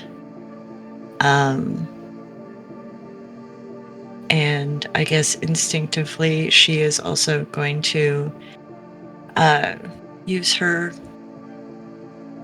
elven ability of detect magic. Okay. And turn that on. And then she's going to just basically start investigating the room and maybe rolling a history check to see if anything, as she investigates and maybe finds things, see if anything triggers a memory, and roll history. Okay, go ahead and roll history there. Okay. Yeah. Come on, just give it to me. Oh, God, 11. 11. 11's not bad. I've got a +5. Come on. So as you all are sitting here, Rhukkarrak, you're kind of frantically looking for some way to escape. You feel like you've been trapped, and you're not sure if you would be able to scale this. Maybe. But then, the back of your senses, your detect magic is still up. And you sense more around you than you usually do. And right as you catch what you're sensing, Asja, you start to sense it as well with your detect magic. There is death energy here. As you see almost a incorporeal, not visible to the ones that aren't detecting magic, like a fog that is just drifting from parts of the walls.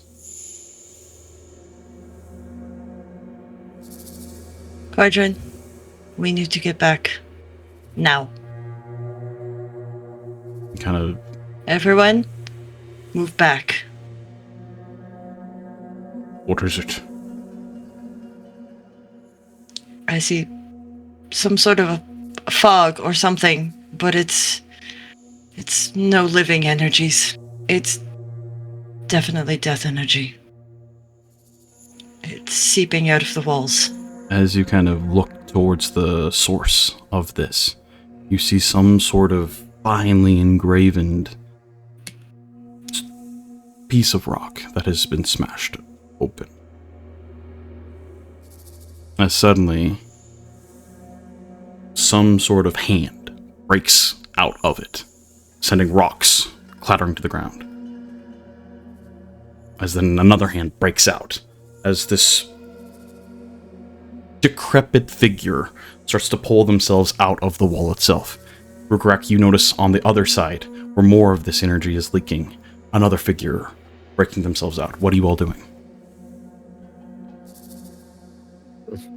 Getting my crossbow ready? Are we leaving or are we fighting? Sorry, Maldorwen, I thought you were done. No, it's fine. Ruka is going to immediately cast his Armor of Agathis. And his, if he has time, he's going to do his Shadow Armor first, and then the Armor of Agathis. Alright. Because this isn't a surprise round, that will be your first turn you can do. But since you all are Euan, what are you doing? You call that out to Maldorwen. Asja, you have like mere moments here as we're gonna roll initiative. Yeah, but then I'm also gonna cast a magic weapon on my crossbow, is what I was gonna say. Okay. Yeah. Regardless of what the answer is, Ewan's gonna bamf out his wings. Okay. So, yeah, we'll Asja say... is casting Shillelagh and kind of drawing it up in front of her because her and Cordron were further in the room.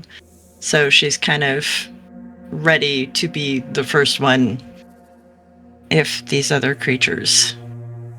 She's not turning their back on them, so she's just trying to get to the others so that they can tell her what to do. Okay. I need all of you to roll initiative. We'll say, Rhukkarrak, you can get your blade ward off. Or your mage armor, one of the two, not both. And then Maldorwen can get the magic weapon off, and then Euan's wing sprout. Alright, with that... We're slow today.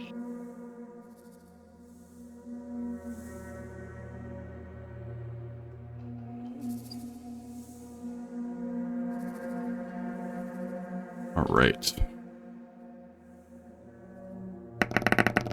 It wasn't. Oh my god. It wasn't slow. Until now. Yeah, no.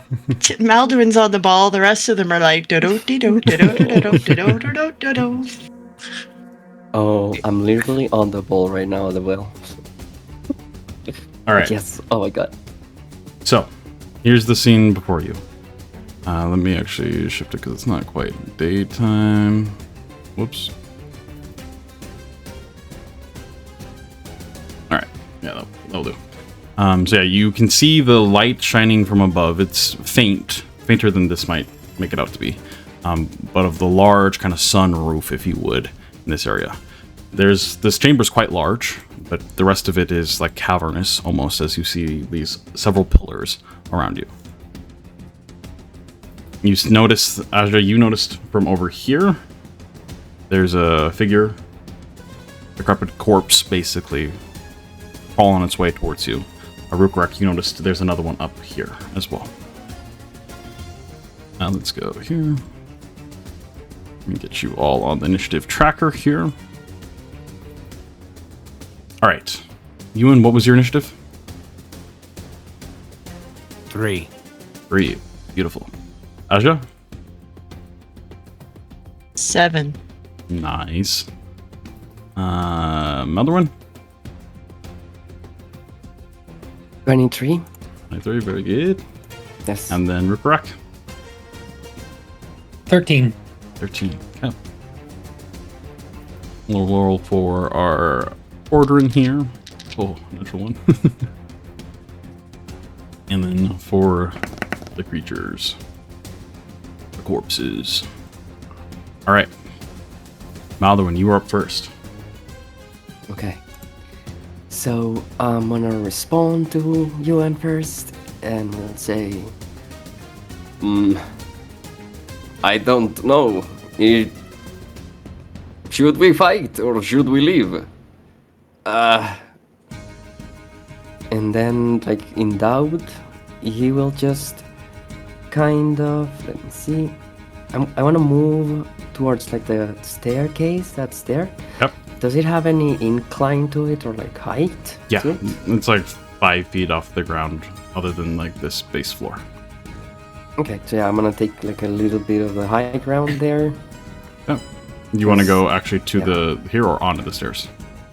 Oh, onto the stairs, yes. I want to take the high ground. Yeah, so 20 feet there. Do you want to move your full 30 or 25? No, that's fine. And then I'm gonna shoot at. There's 3 guys that are like 2 to the right Yeah, you and can 1 see. to the left that are like 30 feet. Yep. Something like that. So, okay, I'm gonna shoot ones at each using action search. Okay. So, let's go We'll start for the with first one. This one up here. Natural 2.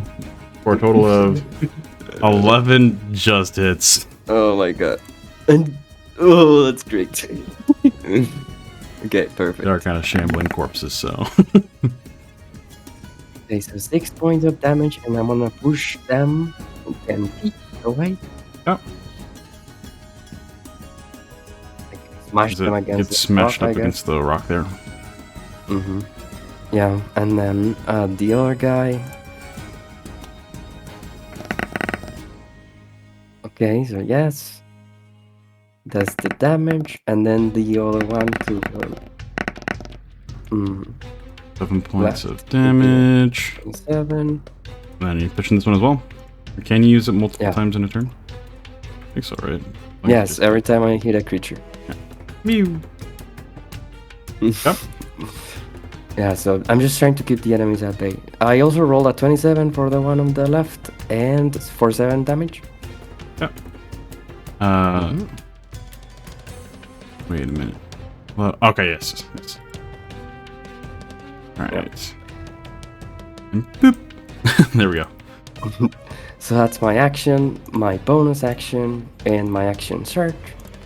Very And yeah, nice. it's like I try to keep the enemies at bay. I finish my turn. Yeah. As Maldorwen rushes up towards the step to get a bit of higher and a better vision, you just watch as unleashing a flurry of these crossbow bolts out to these several different enemies. Very nice. Alright, Rhukkarrak, it is your turn. Okay, he is going to. Yeah, he's gonna back up, not on the stairs, but next to Maldorwen. Okay, like right there, or one more, like that. Yeah, right there. Yep. And then he's going to go ahead and breathe out frost that will solidify in spikes. Yep, on go ahead his and roll for that. shadow armor. Ooh, That is 15. very nice. Nice. Alrighty, anything else for you, Rhukkarrak? No, he'll just. I don't think would be able to get away fast enough. It would be dangerous to leave someone down here alone while Euan's trying to ferry, and that'll be my turn. Yeah. It's then their turn. As they start to shamble their way out. Shamble their way. Brah. Brah. That's a new one. Brah. Oh wow, they're fast. Brah. Oh, Are they dashing? yes. Brah. Okay. So as you watch as they at first start to like stumble over themselves just finding their footing, and like they're just super decrepit, like nearly skeletons with a little bit of flesh on them as they rush forwards and just start to like shamble, tripping over themselves almost, but they start to pick up a decent amount of speed towards the end of that and are rushing up towards you all. All right, Asja, what are you doing?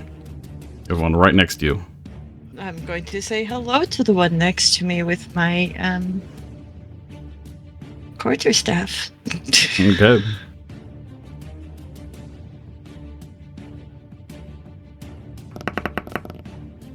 $16 definitely 16.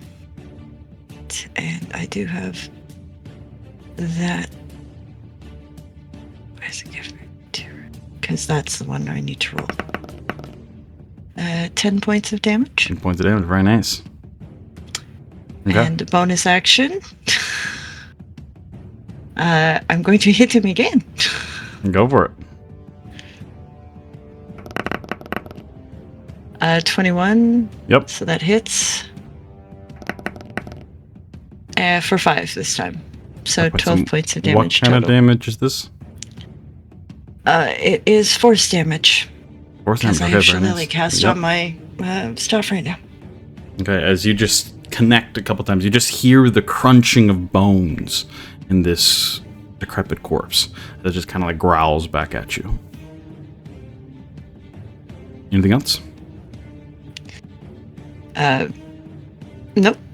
She's just gonna prepare for its attack and hopefully Euan comes to save her. But still. Alrighty. Next is Cordrin's turn, who is going to flee away from this rotting corpse. Not even really rotting at this point. Over here, gonna get an op attack.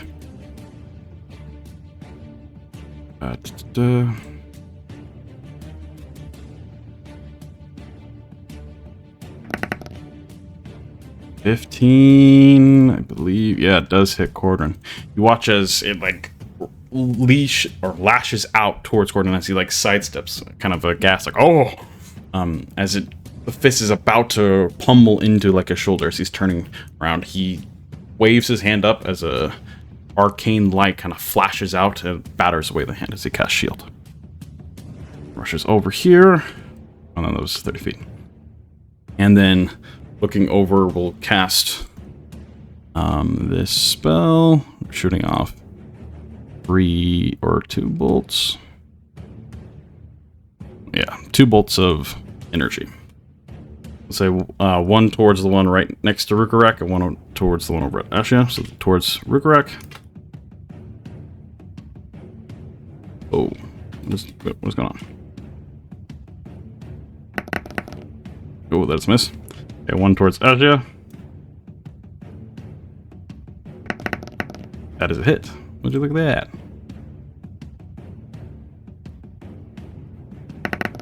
That's 7 more points. Okay, very nice.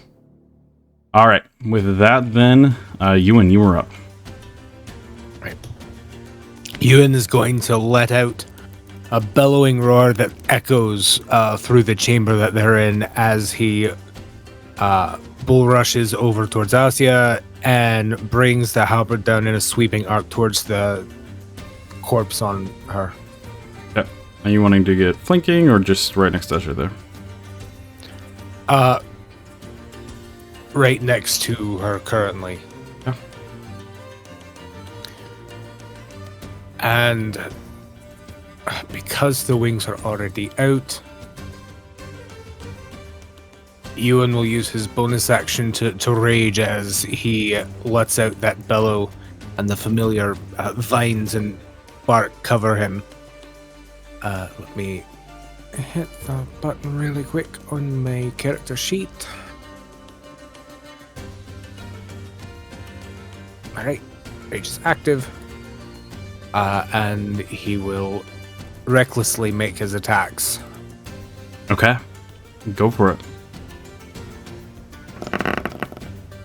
That's a natural 20 and a natural 1. That's funny. That good as a reckless. Okay, yeah, that nat 20 does hit, and that is a critical hit. Go ahead and roll the damage for that. Right. So that's 14 without the extra die, and the extra d10. That's a total of 20 points of damage. 20 points of damage. Sheesh. You just carve into this thing and just chop one of its arms cleanly off. We'll say it loses one of its attacks from that, as it just stumbles back and kind of shambles to the ground before slowly kind of righting itself back up. And he will bring the halberd down again with almost another nat 20 with a 23. Definitely hits. For another 16 points of damage. 16 points of damage does it. As you plunge the halberd back down into the corpse as it's like trying to right itself up, it just sits there and lets out a ghastly just scream, and then just stops moving. Mm-hmm. And then he will turn to Asja, and his eyes just burning like coals in this dim light. You're going out first. And we'll grab her by the back of her outfit and start flying straight up. Okay. Asja, do you allow Much Euan like to a grab you? kitten. Much Much like a kitten, yes. Much like a kitten in Mom's jaws. She just kind of goes limp and like, I'm not fighting this fight. Nope. All right. With memories back to the beach of like him doing that natural 20 intimidation. Like, nope, I'm not fighting this. So I believe it was. You were like right here. You spent like 15 feet. Just like 15 feet, so I still have 25 feet of movement. Yeah. So you moved up like there, and then about there because it's half distance with carrying someone. All right. All right. About how tall is the room? The ceiling itself is about 20, 30 feet up. Okay. It's All a right, pretty that's not so bad then. tall ceiling.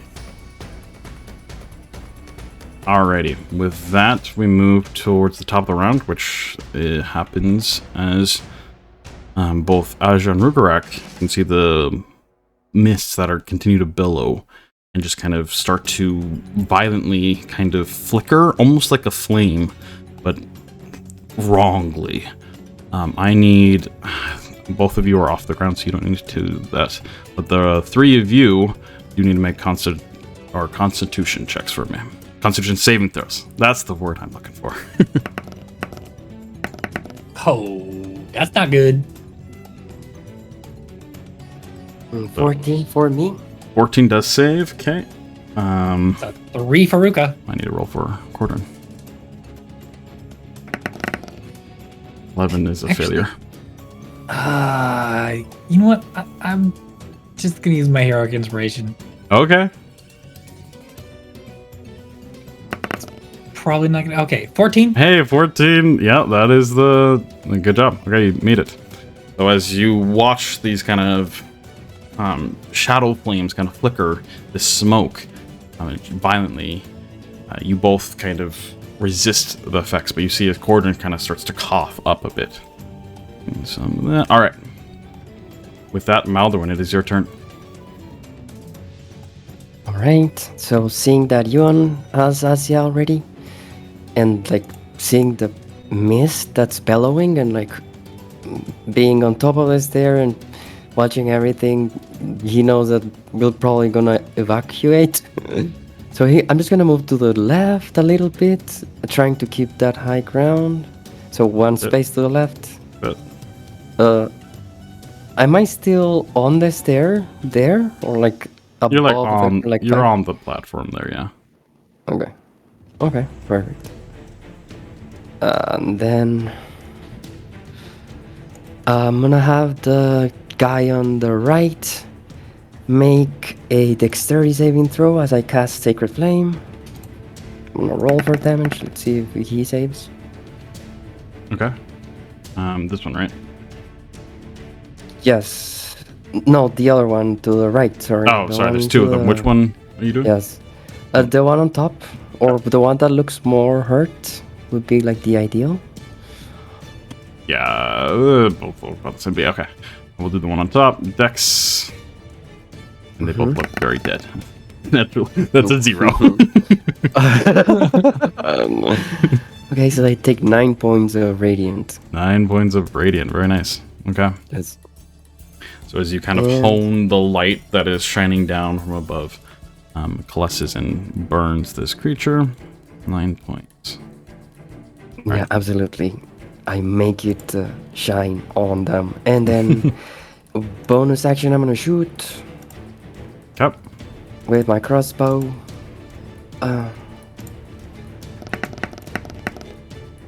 Okay. 13 does hit. Fortunately, that hits. For 7 more So points. 7 points of damage to the same guy, and I'm gonna try and push him away. Yep. 10 feet. Whee! And that's gonna be it for me. Okay. Rhukkarrak, it is your turn.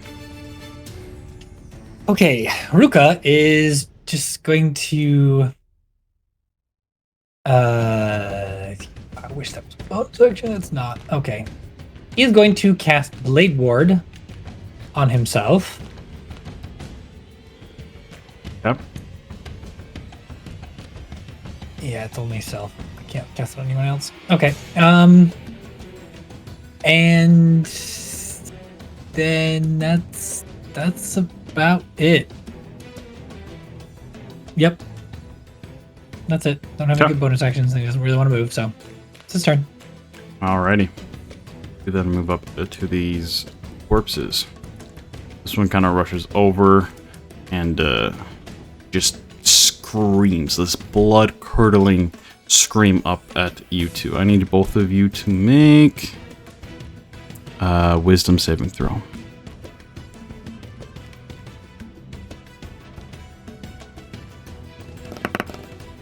Natural 20. Natural 20 again. Sheesh. 12.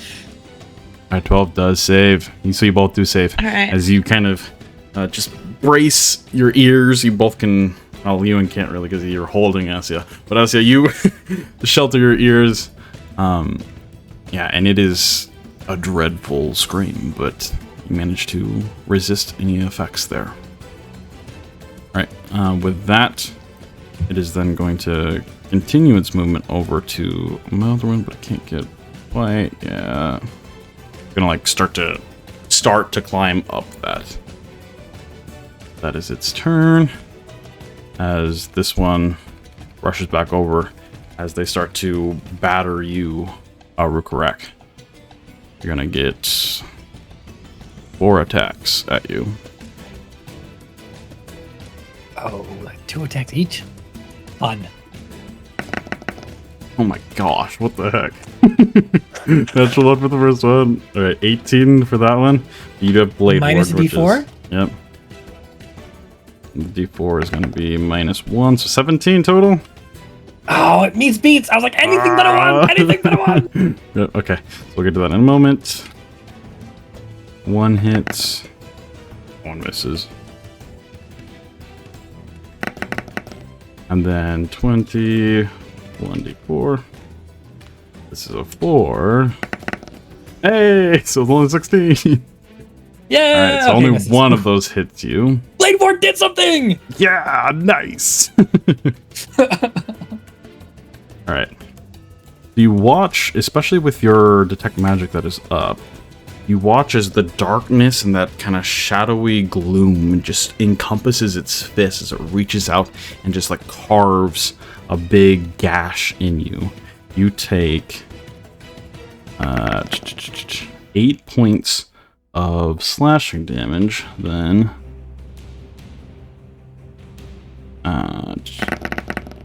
7 points of necrotic damage. Oh, that's exactly 15. Darn it. So as your armor I was hoping shatters back, it takes the 15 as well. Mm-hmm. I was hoping I'd get one more use out of that. I guess not. And you watch as this darkness like lingers on you and then envelops into your wounds as you feel this. Cool, it's kind of refreshing at first because you're so hot right now, but man, it turns from refreshing to oh no very quickly as just this icy coldness just lingers across you. You are, yeah.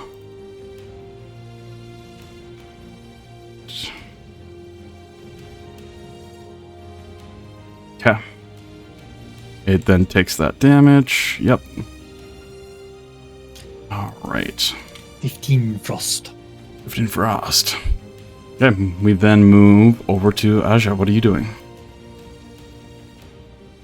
Well, Asja's being flown up in the air, but I'm assuming she's not 120 feet away from the one here on, like, that's pretty much right below her.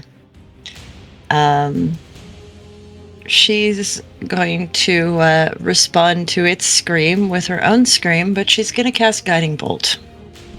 Okay. I hope. Oh, No. 10 is one under its AC. Okay. Unfortunately, as you kind of coalesce So as Maldorwen sees Asja casting Guiding Bolt and it's gonna miss, he's gonna raise his hand, and I'm gonna use my reaction, and I'm gonna give the guiding bolt a +10 to hit. Oh man, what feature is that? And my war cleric, a thing that very gives me nice. +10 on attacks.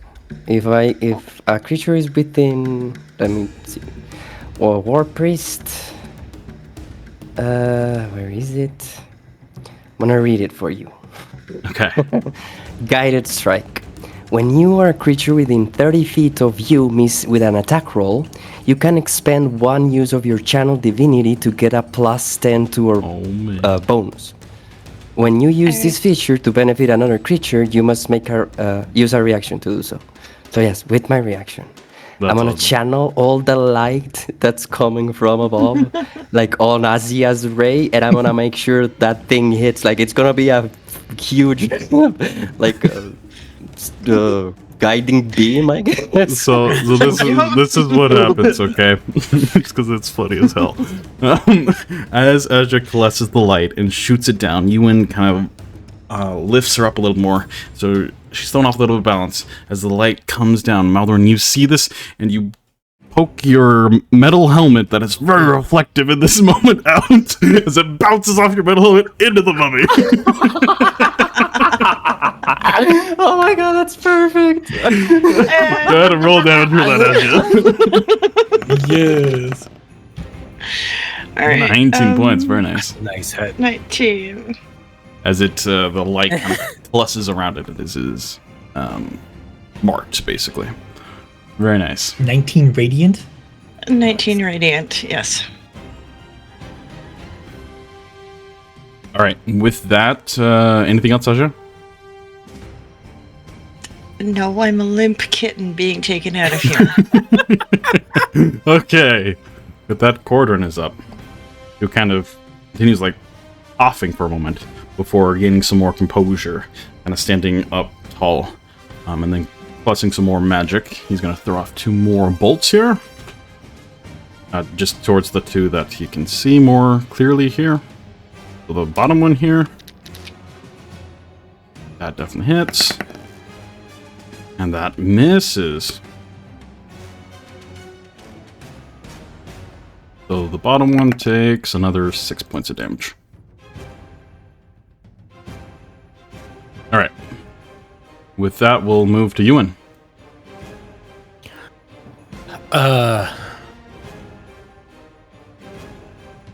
If I fly over to Maldorwen, because Maldorwen is a small creature, humanoid, pardon me, would I be able to carry him and Asja both?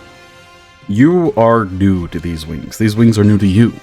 Okay. The spectral form of them, it feels physical, and you are carrying Asja decently fine, albeit with a little bit of more sluggishness to you. You can certainly try.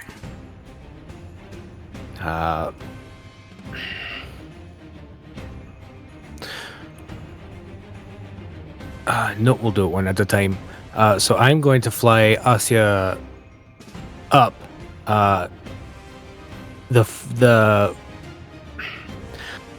My hope is that I can get up on the ceiling or above the hole over by where Rhukkarrak is, without dashing, to be able to put Asja up at the top. So I think I informed you of the situation here. The cavern wall is about 30 feet tall. The chute that you fell through is 100, 200 feet. To like the surface of the desert. Alright, yep. I misunderstood. I thought that the hole we fell in was like 30, 40 feet. No.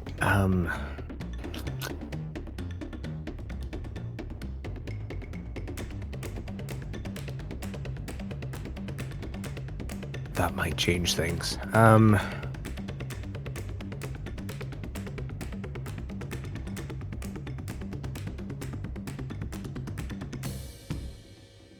Can Asja say something? Yeah. Just put me on ledge like little doll. Just get the people up! Off floor! Euan will nod and we'll look for a ledge or something. Okay, yeah, the rock is, and the terrain here is kind of ragged. It would be a challenge to hold on to, but that would be up to Asja to hold on to. You could definitely take her up to, like, the ceiling here, using 20 feet of movement. Or 40 feet, because it's half movement. And Asja is going to channel her best little inner spider and try and cling on to that little ledge and... Yep, that's what we'll do. Okay.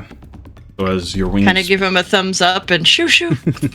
As your wings beat kind of vigorously here as you flap all the way up. Asja, I need you to make a athletics check for me as you try to grip onto the kind of rocky side here.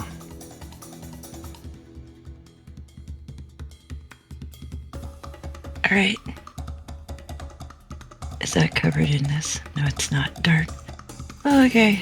Oh, no. I might be using my inspiration in a moment.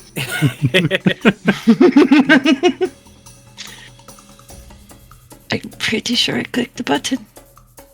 Oh, is it taking a while again? I'm not sure. I'm going to click it a second time just in case. Okay. Because it was doing fine before. No, Oh, you're no, going to have dice. 2d20s rolling across the thing. Don't do it to us, dice. Not now. I think it's wondering deciding fates. Oh man, Does she fall and die, or does she Taking forever. survive? what is going Alright. on here? Let's see if I can do it this way instead. And I'll just...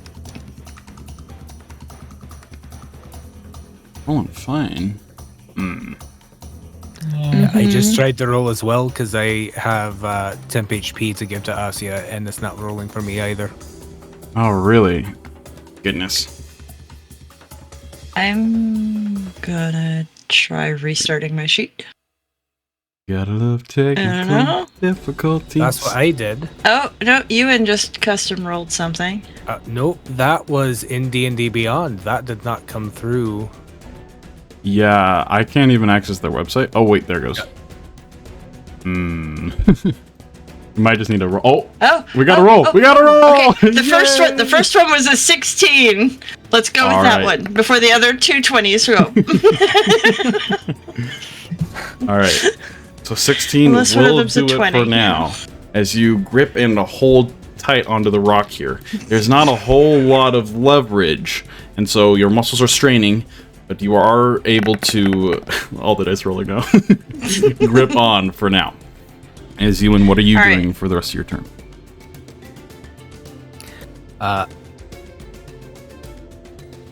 There it is. Finally has popped back up on my screen that the room has been refreshed. So let's do this roll. Right, Asja gets 9 temporary HP. Oh, very nice. And is there any way from where we are at I could basically vault myself off of the wall to drop on the one on the left-hand side here with my halberd? Yes. However, you would need to, like, take fall damage to do so. I If understand. you're trying to, like, slow your descent, then Nope. no, you wouldn't be able to do that this turn. Well, you could get to it, but you couldn't attack as well because you'd have to dash. But if you just want to, like, jump for it and let your wings, like, tuck in, yeah. I'll give you advantage on the roll, too, because that's cool. Yeah. But yeah, you will take some... What I was basically planning on doing was flipping the halberd so the blade was on the bottom side, standing on the back end of the head of it, and just dropping straight down on top of it. Okay, yeah, absolutely.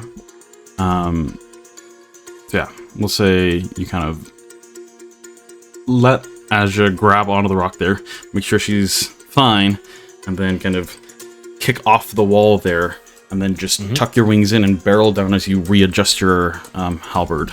Aim towards this thing's head. Go ahead and roll an attack with advantage.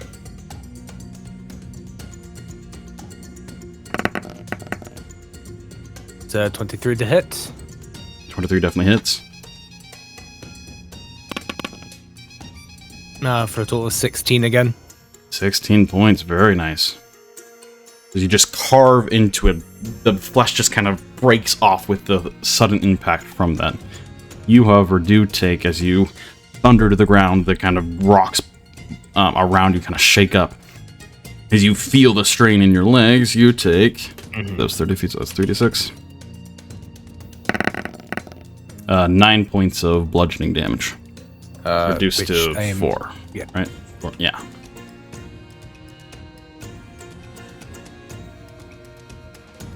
And that will be Euan's turn. Okay. Move to the top of the round. I need the 4 of you to make another Constitution saving throw.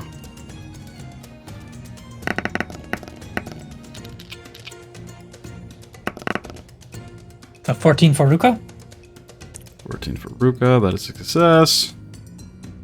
24 for Euan. 24 for Euan, that is also a success. Maldorwen, you got 11. Yes, I got an 11. 11 is a failure. 12 is a success. That is the DC. All right, so Maldorwen, as this kind of, you don't even really see it. You just take a sharp breath in from the kind of hectic moment here, and there's just something that kind of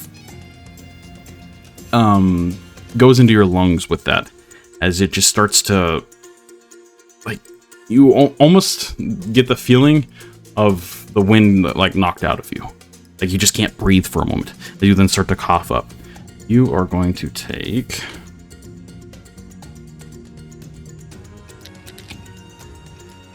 Ooh, 3 points of necrotic damage. And then I need you to make another concentrate or constitution saving throw for me. Okay. 13. All right, you have an additional point of exhaustion. Okay. So now you're at level 2. All right, with that, Maldorwen, is your turn. Let me see. What does exhaustion level 2 entail? Sorry. So that is just going to mean that now your movement is 20 feet, and then you are going to have a minus a 2 to everything, pretty much. We'll check. Yeah. When you make a d20 test, the roll is reduced by 2 times, so minus 4 when you make a d20 test. So any attack rolls, ability checks, saving throws, can be minus 4 currently. Oh, okay. I don't think we've been playing that right, because Asja, you should be rolling with minus 2 as well. Rules. Yeah, new exhaustion rolls. Okay, yeah. And then your speed is reduced by 5 per level, so down to 20 feet. Okay. I'll Good remember to know. next time. Yeah. Alrighty, it is your turn, the Maldorwen. Okay. So he's definitely feeling very bad right now, but he will try and push this creature that's right next to him away. Okay. I'm assuming they're not in melee range yet. Not quite. No. Because they're like climbing up that wall. You can move down 1 and then it would be 26 so definitely I'll hits. be 22 to hit. Yep. And Oh yeah, because 12 damage, pushing them 10 feet away. Ew. And then bonus action, I'm gonna attack again. Yep.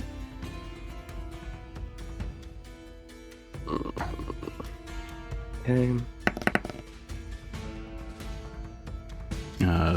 12. 12 does still hit. Yeah, that hits.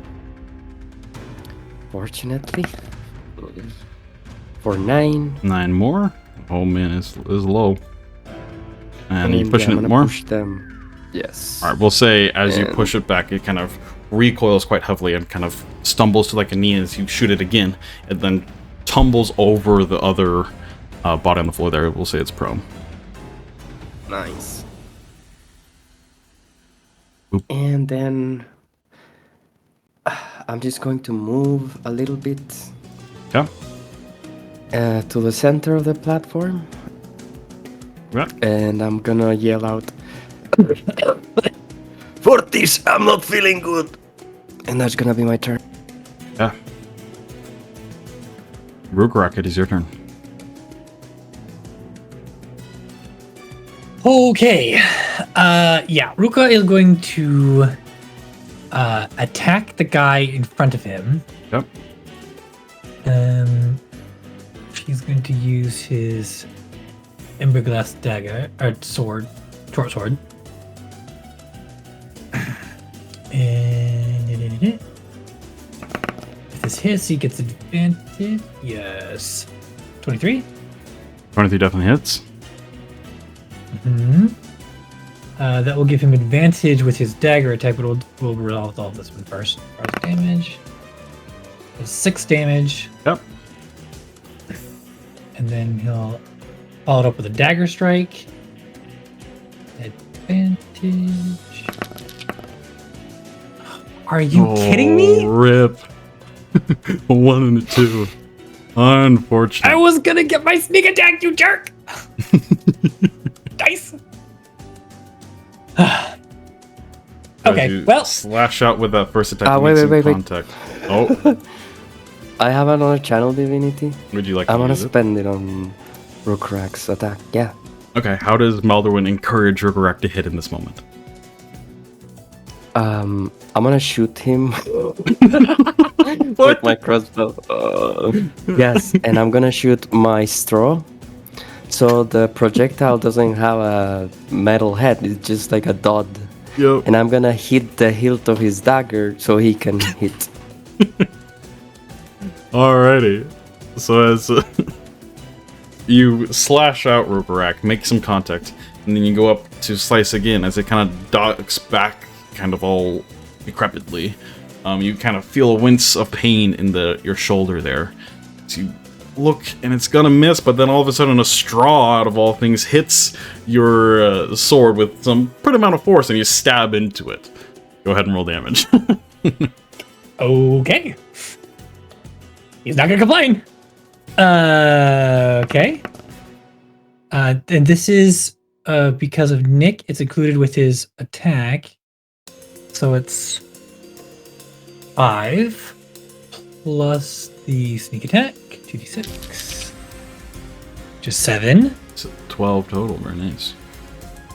Yep. Then he's going to bonus action disengage. Okay. And then he's going to go diagonally down. If The you other way. can vault... Oh, this way? Yes. Diagonally down 1 and then straight over to the pillar. Yep. And he's going to use his other 15 feet to climb the pillar with his climbing speed. Ah, very nice, very nice. Yep. You're 15 feet off the ground.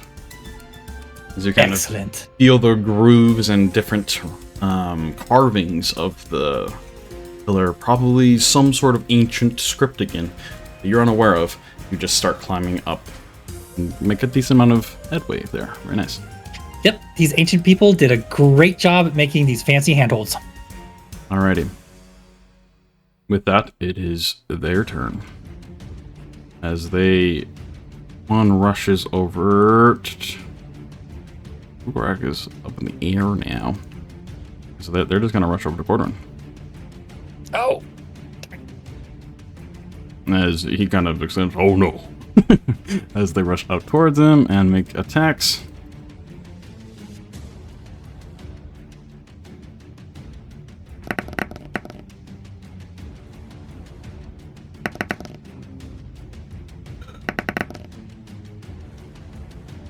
All right. And last one there. Yeah, all those would hit. However, Gordon does cast shield once again, which increases his armor class. And so, yeah, the only one that does actually hit is the first one. That one still does get through with this shield there. We're gonna roll damage for that. Whoa. I thought Ruka just abandoned him to death. That was going to haunt him. It's whoops. Okay, so it's gonna be...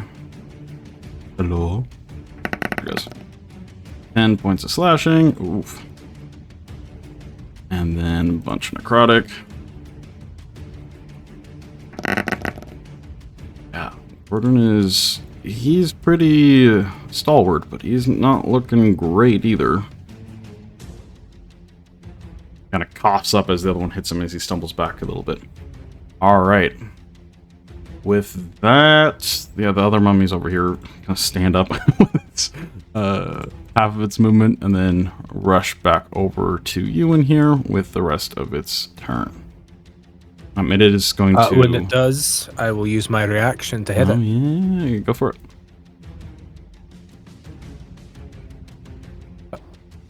Hello. Hello? Dice roll. Oh, the dice are... Oh! Ah, there it is. Hey! 15 hit. 15 definitely hits. You can do it. I believe in you. You can do it then. For 11. Alright, so as it stands up shambles, you can see it's pretty tattered. Like, these things are already dead, super ancient corpses. As it runs towards you, you can see, like, the lungs themselves start to inhale as it goes for another screech as you just chop its head clean off. As it then falls to the ground. It's dead. Teehee. Alright. Asja, it is your turn. It's the top of your round. I need another athletics check from you to see if you can hold on to the wall here. I don't know if Asja has done much rock climbing in her days. But we'll see. No, but she has done inspiring, so I will be using that if need be.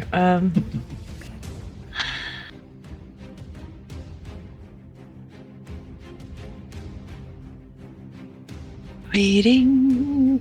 Oh man, it was like fixed and now it's like, no. Oh. There we go. No.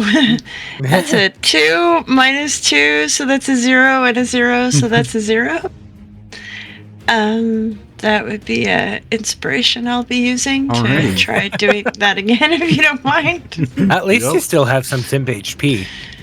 Yeah, that's true. I also have one other trick up my sleeve that, I guess we could whip out if she needs to. She was already gonna do it. Oh, come on, dice. I'm starting to take this personally. Yeah, I was gonna say it's just on your turn. What's going on? No, it's definitely down again. Looking at the bit. Yeah. The hot, Oh my in hot goodness. Oh, bars. wait. What was it last week by the power of Grayskull? Right. No, didn't work this week. I need to look into a different Oh, dice what did you roller. do to this? Problem app? connecting with DD dice. Yeah. What did you do to this app? Every single time you roll, it just crashes.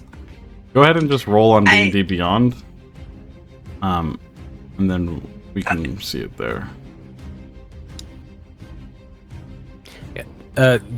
We can see it there, but unfortunately the The audience viewers won't be able to know. they'll have to take our word for it. I'm pressing the B, which is D&D Beyond, and it's not.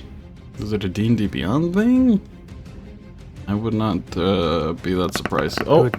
I have a natural 20! Oh, I saw that, thank you! There was a natural 20 there! There's a 20! I am... Yeah, there we go. So my she never my had to roll inspiration was a again. natural 20. Alright, From a with 0 that, to an 18. you feel your forearms burning as you're gripping these rocks very tight and you're starting to slip.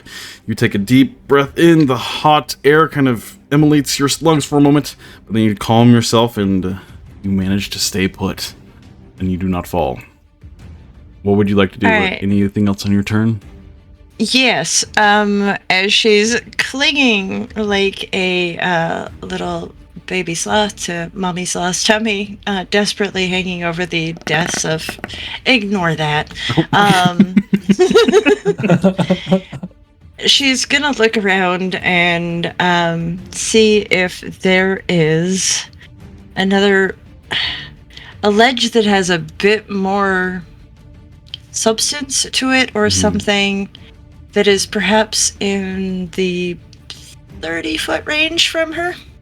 Okay, go ahead and just roll a perception check in this moment. This will be your action to do so, though.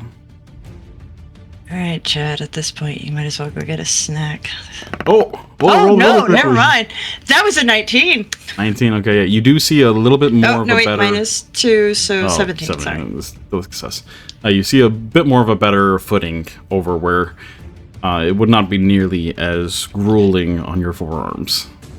And about like right over here-ish. Okay. She is going to kind of press in her body, and then she is going to push away from the wall and use the elfin ability of Misty Step and Misty Step over to that safer ledge. All right. So as Asja pushes away, you exhale a breath of air that in a moment turns into a torrent as you kind of leap over to it, the wind catching you and expunging you very quickly over to this ledge. And this is the first time you've really done this before, and it's a shock as you almost slam your face into the rock, but you land there safe and sound. All right. So she's just gonna get herself positioned so that she can see down, but she's not clinging like. More like there we go. Yeah, she's not clinging to life or death now, so she's happy. All right, that's it. Alrighty. With that, it is Cordrin's turn, who is going to disengage as an action, and run up over to Maldorwen here. As he kind of coughs a little bit as he runs up, looks back to them. I don't like this. But that is pretty much his turn there, because yeah, disengaging as an action. Yep. All right, Euan, it is your turn. So Euan, hearing Maldorwen say that he's not feeling too good, will whirl around in the motion of cutting off the mummy's head in front of him and say, "I'll come back for you," and is going to basically bunny hop over in front of the two that are over at the base of the steps. Okay. And go to town recklessly. Alrighty. Do the first one up here. You Yep. slice out towards it. That's Definitely double hits. nines for a 16. Yep.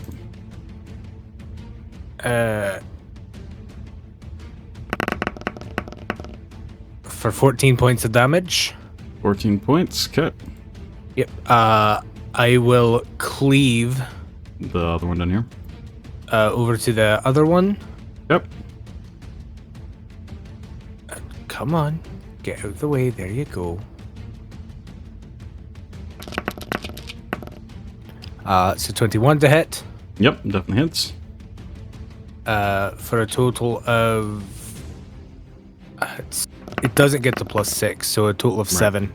7 more. Very nice. For that one. And then he will breathe in and release a gout of flame in a cone between them. Okay. With his other attack.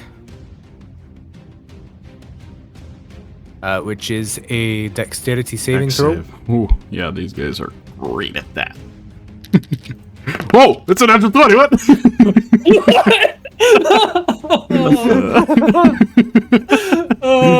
So that's a 19. Just if you start mocking them, they're like, "Oh, I'll show you." And They both that's a succeed. 50. They both succeed. Oh my god. Yep. All right, so they take half that is, damage. 4 points of fire damage total is the halved. Okay. You watch as you start to inhale and the flames start to flicker in your mouth, and then go to breathe out this torrent of flame. These creatures react quite instantly, almost as if they're incredibly afraid of the fire, and duck quite quickly away from it, as they still get hit by it somewhat, and that fire does work. Even though they only got hit by partial of it, it lips up around them, and they scream out in pain. All right. Then after that, Euan will shout out to anyone who can hear, "Use fire!" And then we'll finish out his turn with his bonus action pull strike on the initial one that he hit. Yeah. So 24 to hit. Oh, that was Definitely supposed hits. to be at advantage. Let me roll again. Yep, definitely 24. Yep. For supposed to be 8 points of damage. 8 points of damage. Not Okay. 6. Yep. That is enough, as that one is kind of like trying to batter out the flames quite frantically, like clawing off flesh that is burning currently. You just smack it in the head with the pommel, just concaving the skull in as it falls to the ground. And with that, Euan will turn to the other one, and that deep rumble in his chest that almost sounds like the furnaces in a forge heating up as smoke trails from his nostrils and spark as he just glares at the other one and stares it down. Okay. Alrighty. Top of the round, I need Maldorwen, Euan, and Sir Cordon here to make Constitution saving throws. DC is 12. Oh, yes. Oh no. And Natural 20 another again. natural 20. Holy hell, man. Awesome. That's You what ain't I'm having any of it. Yeah. Very nice. Euan is done with this BS. Cordon's gonna take a bit more damage. Alright, yeah, Cordon just kind of almost stumbles to a knee there and just starts coughing quite violently. Alright, with that, Maldorwen, it is your turn. Okay, so I'm going to go around Cordrin and give him a healing slap in the butt. Let's Okay. see. For 24 Oh, very nice. healing. As the light that's beaming from above is gonna keep us alive. I'm gonna go all the way around to the other side. Yep. And from there, I'm gonna shoot with my bonus action. With As my he lifts his crossbow. crossbow, Rhukkarrak's just gonna shout, "Don't move him! Don't move him!" Okay. Maldorwen will nod and attack. Yep. Definitely hits. So, 18. Yep. Okay. 7 points of damage, and I'm not gonna move him. Alrighty. And that's gonna be my turn. So you don't move him, but you do move its head. As you fire, the crossbow bolt pierces its head and just tears it off. It flings off and clatters on the wall as it falls to the ground, dead. Well, You're welcome. or dead. Okay. Alrighty, with that, the 4 corpses on the ground there. Rhukkarrak, you're still able to kind of see this. Asja, not quite as well because you're so far above the ground itself. The shadow flames, the smoke that is kind of present here, starts to recoil quite heavily and then simmers. And then like almost seeps into the earth itself. As that ends the combat for now. Rhukka is really confused. So he has grown up around a lot of death energy. Is that like death energy and the typical way it acts? Go Or- ahead and just make a nature check for me. Nature. Oh, this is going to be real good. I get +0 and it's being slow. Excellent. Nope, got the room up just fine.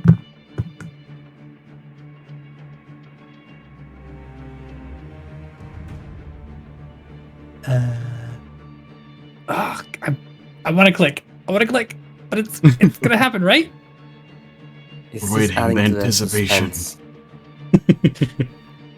Okay, no one roll something that you have a +0 in, because that's apparently what's happening here. Because I had a +0 in my athletics, and it didn't like that. You know, that might actually be a thing. That would be a really weird thing, but you can do it, Dice. Yeah. Yeah, when Asja was having problems, I was not able to connect to the room, but now, come on. Okay. Just roll on D&D Beyond. Yep. That's what I'm gonna do. Turn off the extension, reload the page, and roll a nature for a 10. 10. Okay. You have experienced a decent amount of death energy and knowing a little bit of how it works, and this is definitely something you've not. This is weird. You're not quite sure if there's a force manipulating it, or if this is just how death energy works down south. Or the fact that it's maybe ancient death energy from who knows how long ago. You're not sure. But it is definitely different than what you're used to. Okay. Player was about to get excited about ways to clear death energy. Gotta kill the undead in it. What are the rest of you doing? As Rhukkarrak kind of clinging to the wall kind of just goes,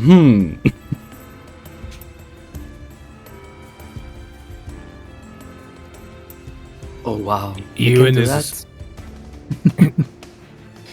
Euan is going to go over and over to Maldorwen and Cordrin. Yeah. He's still on edge, so he's still keeping up the rage right now. And just, who am I taking out first? Sorry. First reaction with that voice was you're going to be killing someone. Right? Or taking them on a really aggressive date. And Cordrin kind of coughs up a little bit, but then stands tall with the healing provided from Maldorwen. Take the others. There's too much information down here to not at least look. Kind of looks past you, Euan. There appears to be a corridor over there. Maybe more safety than at least out in the open. Very well. And he will pick up Maldorwen and fly Maldorwen out of the pit. Oh, but before you do that, Maldorwen will say, wait, Fortish, it doesn't feel like before. The air is not as heavy. Maybe we should look around. Just for a bit. It looks safe now. Rhukka, Go ahead. I say Rhukka, very cautious. He'll climb down and just kind of on high alert. He'll refresh his ice spikes. Okay, go ahead and roll. Just listen. Euan will look over at Cordrin to see if Cordrin has anything to say about maybe we should take a look. He's just walking. Euan is just going to assume Cordrin knows more about this. So he's looking at Cordrin, waiting for anything. And when Cordrin he doesn't has get just walked away from you, walking towards that corridor. Just kind of when he staring. doesn't get it, he is going to fly up and get Asja and bring Asja back down to the circle. Yeah, so it was just kind of. Rhukka would chase after. Sorry, go ahead. As it was just kind of, perched on the ledge, feet kind of dangling, going do do do do do do. So when Euan shows up, she's just kind of like, "Oh, good, you didn't forget me."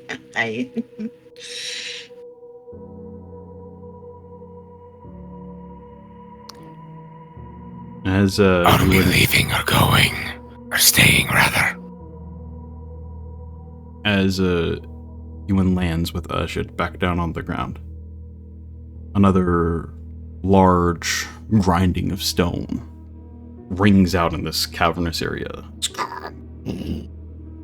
As you watch your light above diminish and then seal off with a loud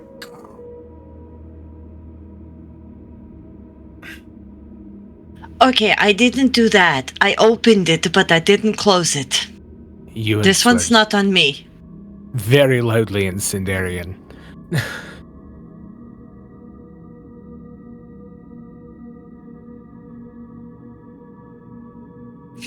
I guess that answers that.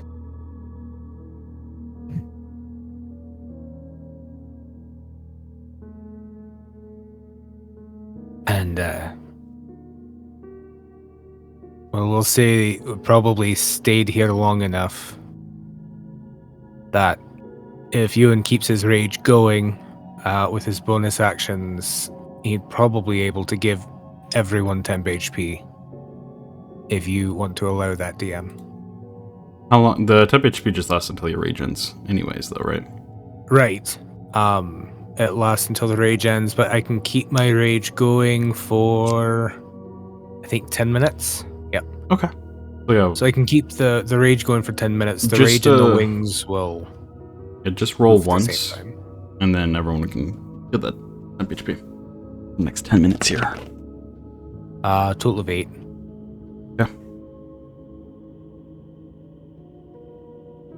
Oh, the dice are rolling it? I'm going to turn my dice back on. I rolled a 16 for my temp HP for the spikes. Oh, for the I spike. need to run off anyway. Yep, that's fine. It's not really an effect that Euan actively thinks about doing. It is just an effect that happens by nature of who he is and what he is. Mm-hmm. All right. All right, well, as the ceiling seals shut, Asja is going to reach in her little pouch of stones, and she is going to pull out the stone that has the symbol of Alamor on it. And, well, it's pretty dark. Might as well have a little extra. And she's going to cast light on the stone. Okay. So there will be at least a little light in her hand for an hour. That kind of illumination kind of shines bright. As it, with the closing of that ceiling, it got pitch black in here. That illumination causes the shadows of the columns to stretch out long again. You guys have light with you. So there's bright light for 20-foot radius and then dim light for an additional 20 feet outside of that. Ooh, it can be colored as I like it. Disco ball. Disco ball. Yeah, suddenly it's a rave. The mummies just get back up and start doing the disco. Yeah. Oh, No, man. they Just don't. blind us all. Rainbow colors. Walk like an Egyptian. Sorry. We should probably, I don't know, find Cordron? Maybe we should all be together for this one.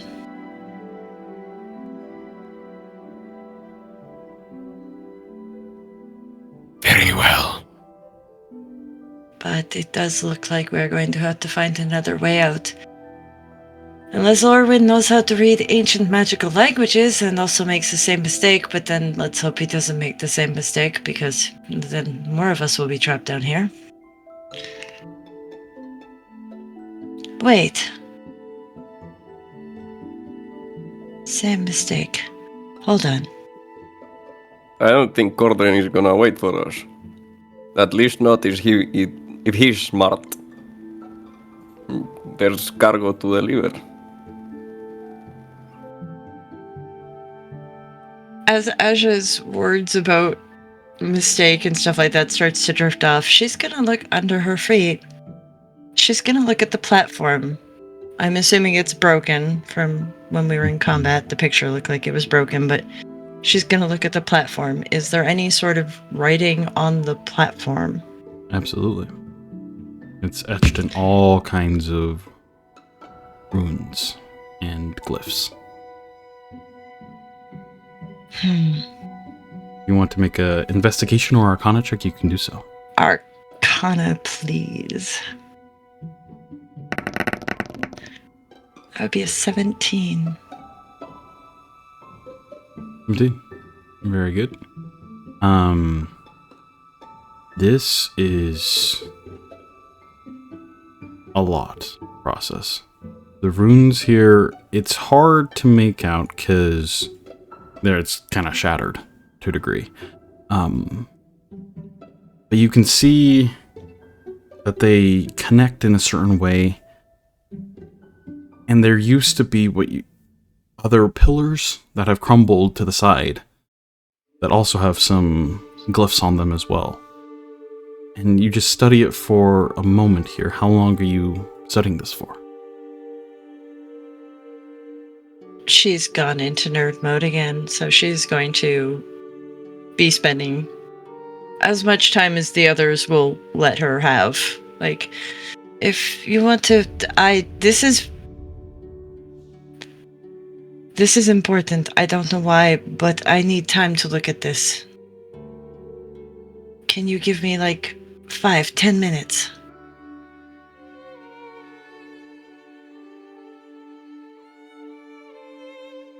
Of course. Right. So as you kind of delve into kind of using your notebook as you rewrite some of these glyphs and trying to piece back together the broken platform beneath you here. It is strange. You can see that there are calls to the elements themselves, more heavily focused on the wind element or the air element. But there's more here, more that is nothing you've ever seen before. And you're not quite sure what it could entail. Okay, well, to hasten her thing and not miss anything, like when we were all kids at school, you take the piece of paper, you lay it on something, and you rub your pencil over top to kind of get an etching. So she's going to kind of, at some point she's going to look at her notebook and see that maybe writing everything down is just, and she's going to kind of close it and take out a thing with loose paper. And she's going to, I guess, kind of use the dirt on the ground to kind of make a rubbing of the other symbols, and she'll put them in her notebook. I think this was the way out. This part over here has something to do with air element, specifically wind. I think this might have been maybe something. I don't know. I don't understand that part over there, but this may have been something to help. Like at the Storm Warden's place, you know how they had those weird platforms that go up and down and up and down? Mm-hmm. I think this might have maybe been something similar. Sorry, when I said open, I figured there was probably an open from this side too, but this side is very broken. There is one other kind of glyph that really stands out. Again, in that ancient language that is hard to understand as you don't speak it, but it's similar to Elven in a sense, just much, much older. And there's a word present there. And you kind of write it down. Venthara is the word. You can roll a history check on that if you would like. I would like. Venthara. DM, as Asja is looking at all of this, I'm going to assume it's going to take probably the 10 minutes and the rage and everything will subside. Net 20. Sorry. Nice. Is this at all similar to the kind of architecture and whatnot we found in the city under Elendor? The temple under Elendor? Yes. And as you make that connection, you think back, like, this stuff is ancient. I don't really understand it. Wait, there was another thing that was ancient that I didn't understand. And as you look at it, you can't say for certain, as, well, you don't really understand it.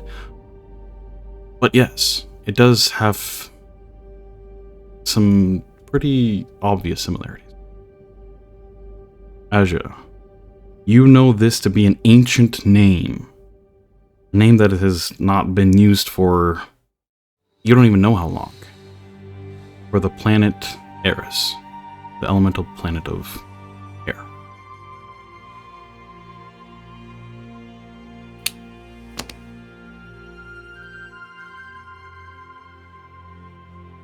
With that knowledge, a little more of the pieces start to fit in. This here almost appeared some sort of connection to the planet itself. You're not sure what, but that word, Venthara, that embodiment of that planet, is very heavily focused, and that was what you were gathering with the wind inscriptions and the air elemental points here. And it's very heavily tied to that. You're just not sure how. Okay, without saying anything, she's just gonna kind of stand up and close her book and have a very kind of pensive, confused, yet there's also a slight hint of concern.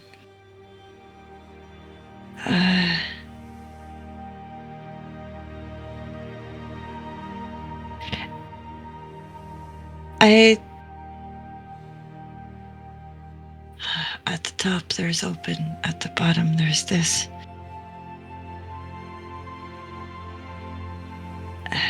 The book. I think this is all connected somehow. I'm not sure exactly. All right, when I was younger, we had to do studies, obviously. This symbol here, it means Venthara.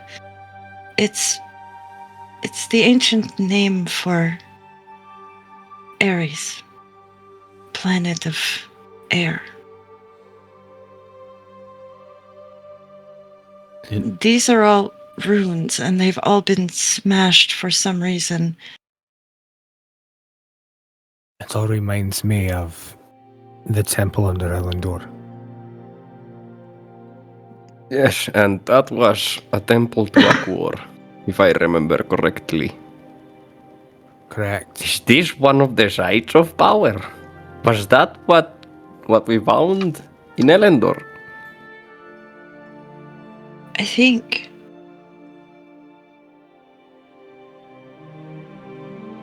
The book. Hear a voice It from down the corridor.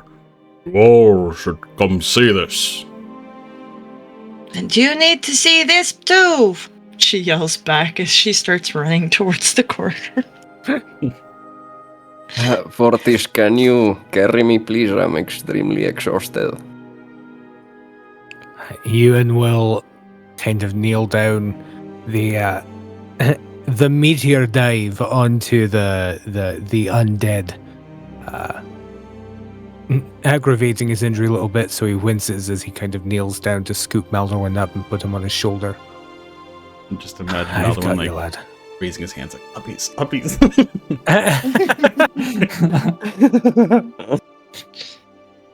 At this point, Euan is just group dad. Like,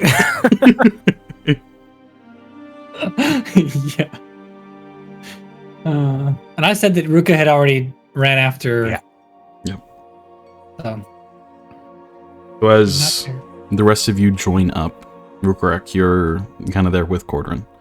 As you enter this corridor that is about 10 feet wide or so, but exiting from the main chamber there.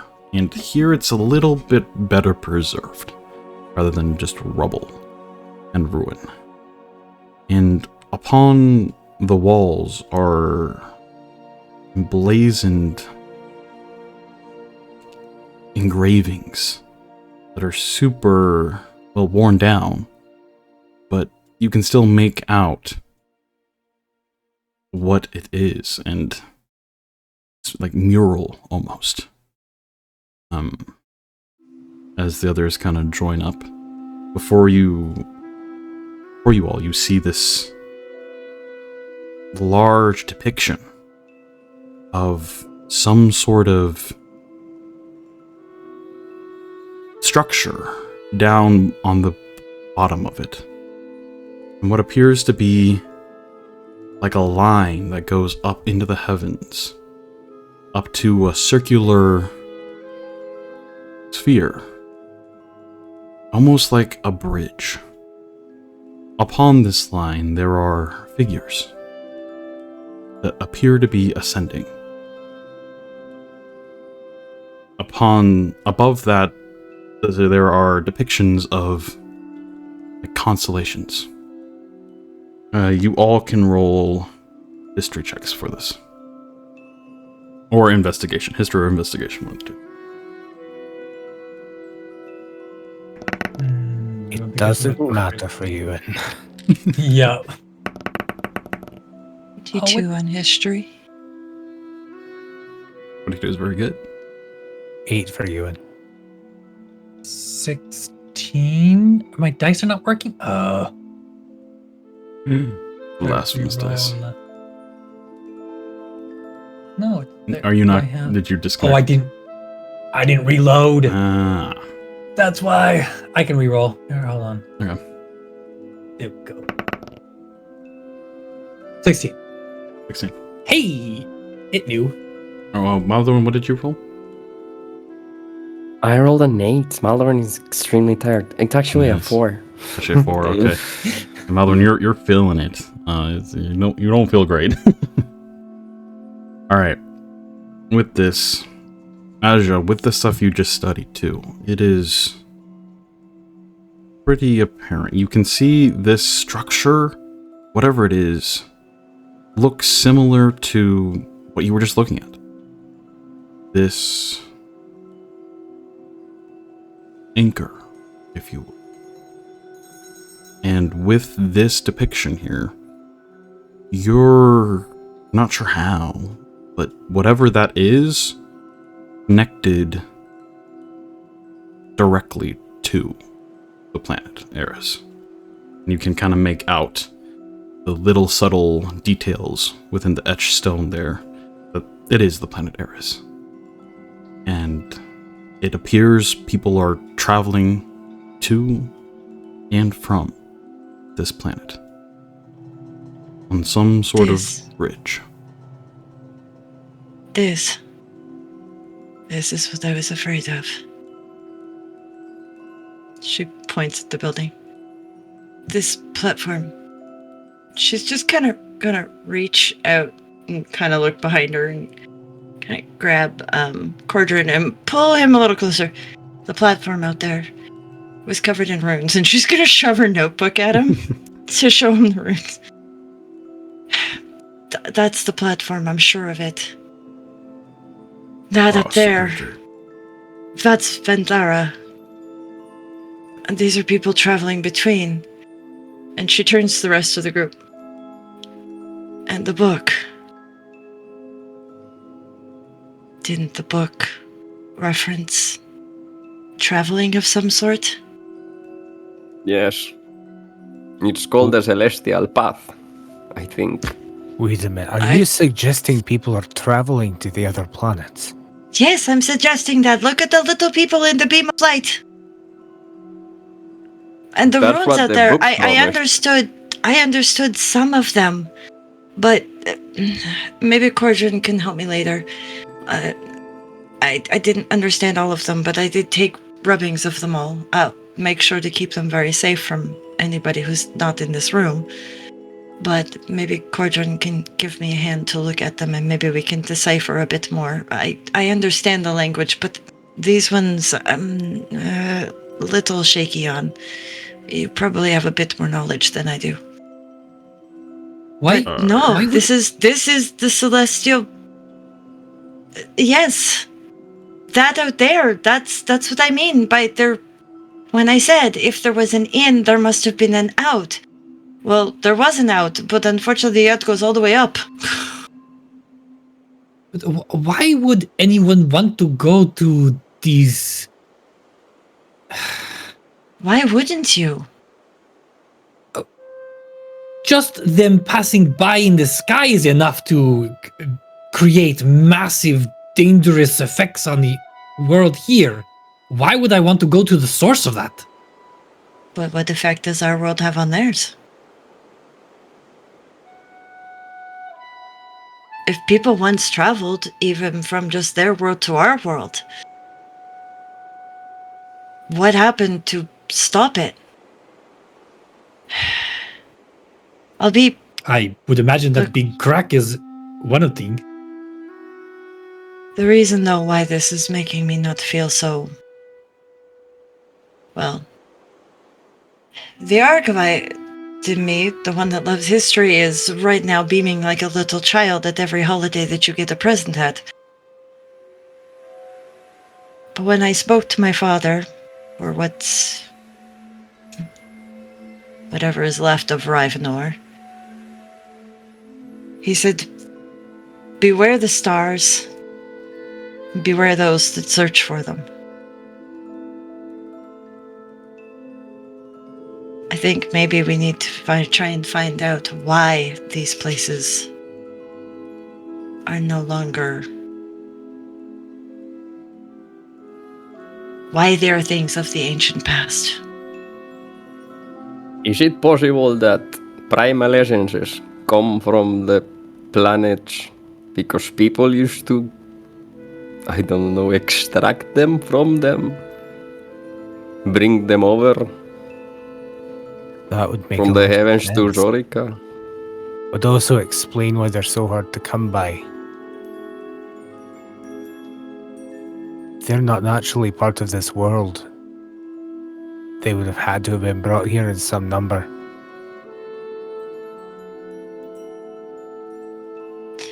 If that is a reason, or that is a possibility, that would be more than enough reason to then try and go there to harness such power. I mean, our primal gust is the reason our city can exist.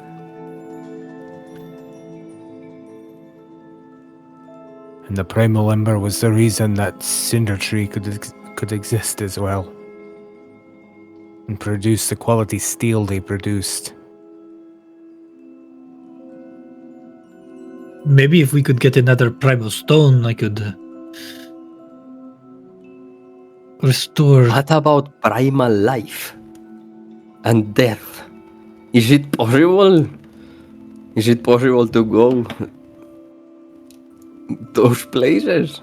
Alamor? Lunor?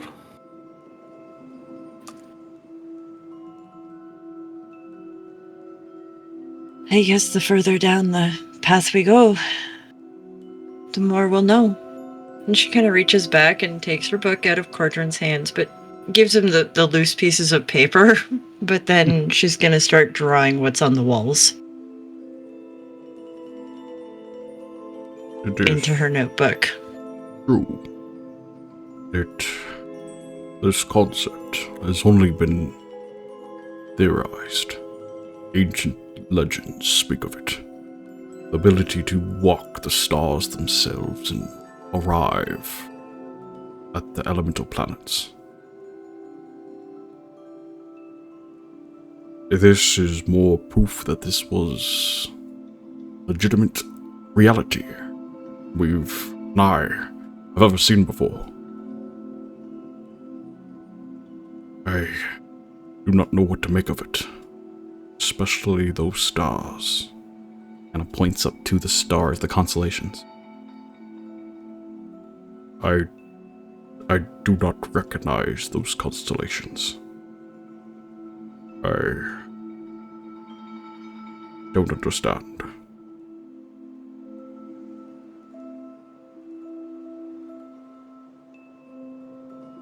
Maldorwen, the stars are your specialty. Do they look different?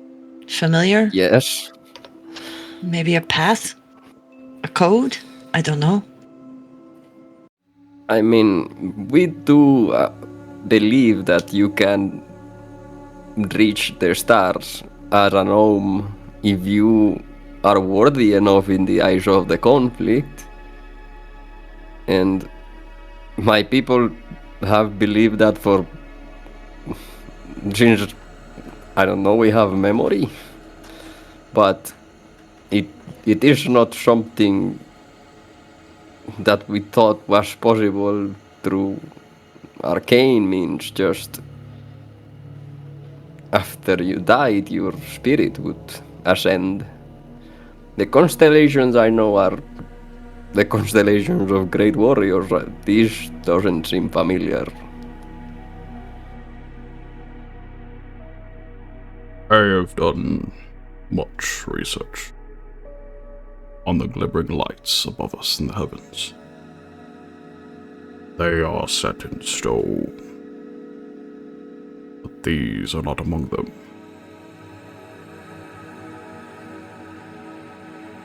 But these are also the stars of ancient times. They do not move. That we know of. We also, Do these until ones about move? 5 minutes ago, have no idea that there was really this kind of magic that could do such things. I understand now why wars were perhaps started to try and get a book like that. Anyone who controls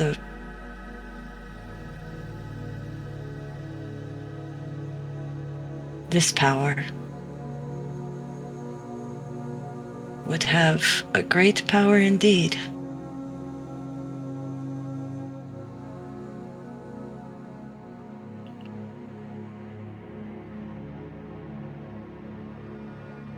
While Asja's drawing, Ruka is.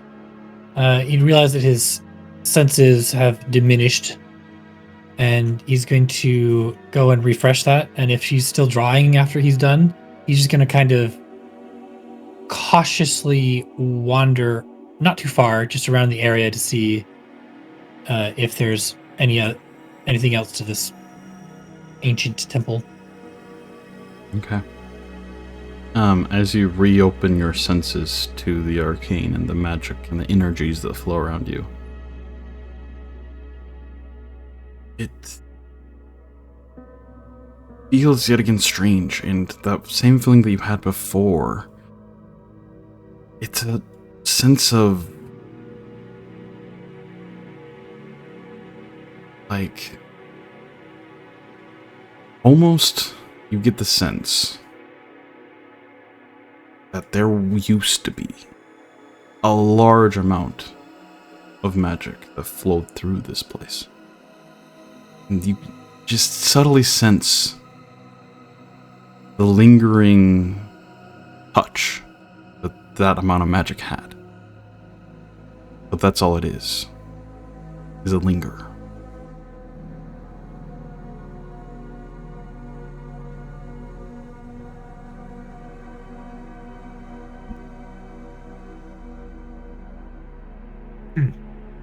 But yeah, he'll get a little bored, and he'll probably stay within eyesight of the party, but he'll wander around trying to see if there's anything else to look at.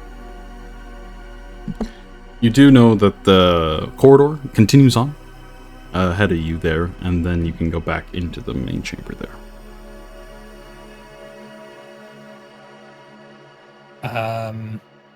Yep, he's gonna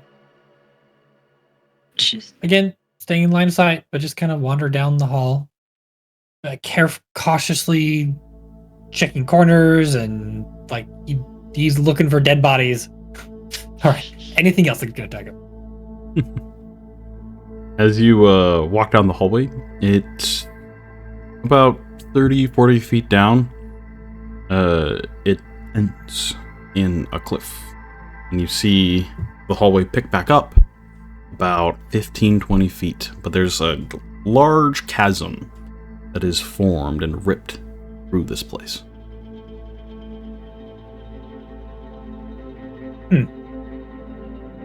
He'll just head back to the group and just kind of let people know what's down there. As he's waiting for Asja to finish her drawings. Another thing to note, this is the first time in a while that you guys haven't been dying of heat. It is substantially cooler down here. It's still warm, but it's not scorching. So that's nice. Asja does not take long, as I'm assuming some of the more detailed parts is just getting the stars right and stuff like that. So she's just going to, when she's done taking that one, she'll look at Quarter. Anything else that you want me to document before we have to try and find a way out of here, because the big hole in the sky kind of closed. We're trapped. As Cordrin looks towards the opposite wall of this mural, there's more etchings in it, but not as obvious of a depiction as the one you are currently facing. This here, it is curious.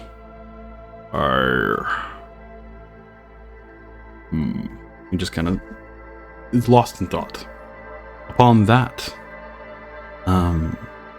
wall, it's a multitude of circles that are kind of in this intersecting. There appears to be two large circles that almost make a Venn diagram type shape, and then 5 other circles within that.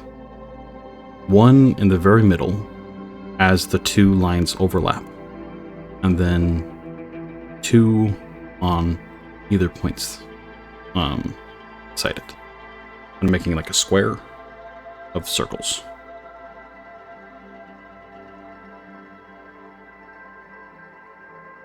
If you want to make an investigation check or another arcana check, you guys can do so. Arcana. Still a 0 either way. 5. 6 with a nat 1.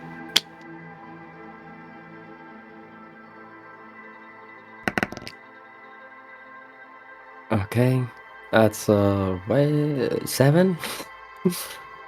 7. Okay. And then Rhukkarrak, you're down the hallway, so I assume you wouldn't be paying attention to this. Yep. It is odd. You're not quite sure. Go ahead.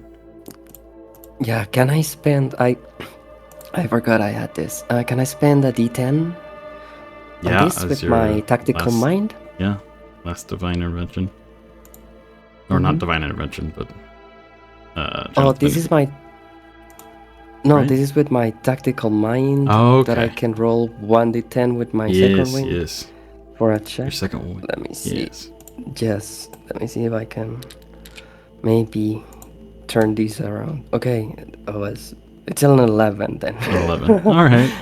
That's better. Basically, I pushed through my exhaustion. Yep. I'll learn as you're studying this, it is odd. There's 7 circles total here. 2 large ones, 4 and then 5 smaller ones.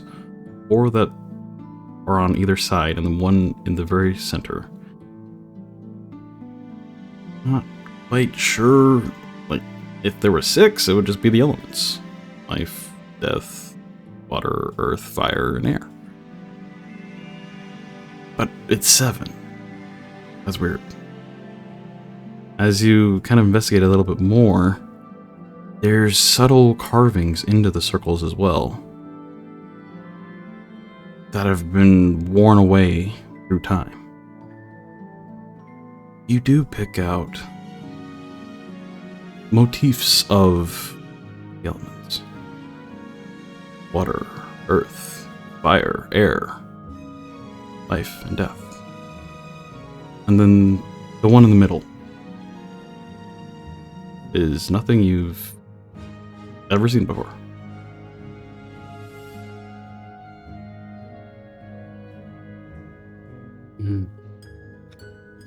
So Maldorwen is gonna say like, conflict, of course.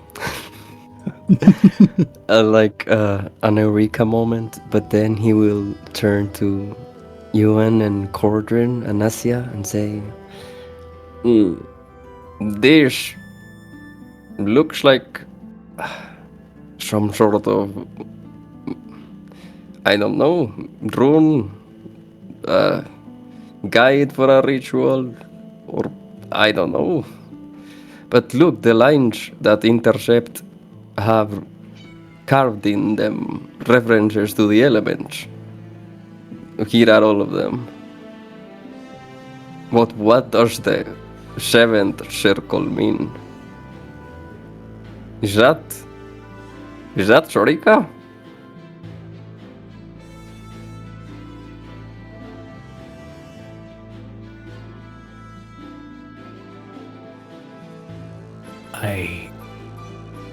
I don't know. I find all of this very overwhelming. My apologies. Asja's just gonna kind of sit down with her notebook again and kind of draw out the circles. Where did you say the symbols for each of, or which one is the elements? So these other ones are the elements, correct? Are they in some sort of, which place are they in? And she'll listen to Maldorwen tell her which place everything is in. And then kind of get up and try and look, using the little light stone. Try and get a look at that center symbol and, again, draw it down as best as she can.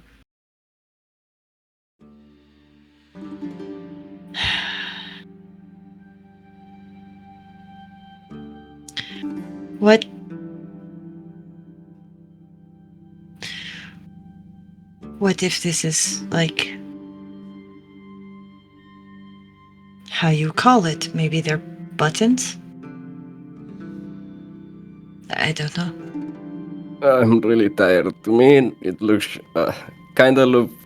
looks like a fog.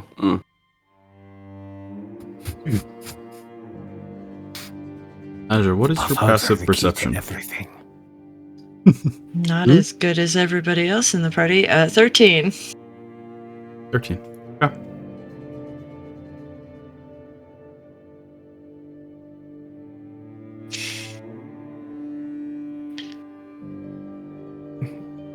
You will try to push one of the circles to see if it's a button. It is stone. Carved No, stone, not a button. I don't mean the button that way. I mean activated somehow with magic. Oh. Cordrin, aren't these things also set in stone? How come you don't know about them? Whatever this place is, it is older than history itself. At least, history that we, as the stone scribes, know.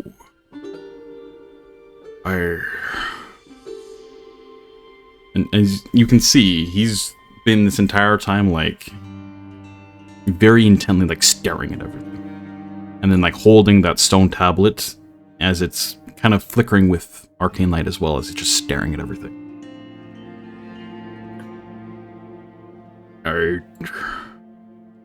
I must consult the archives. I do not know. I do see the elements, though. This middle.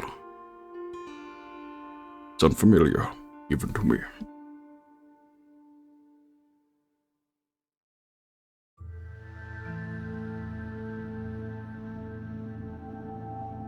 What is between life and death?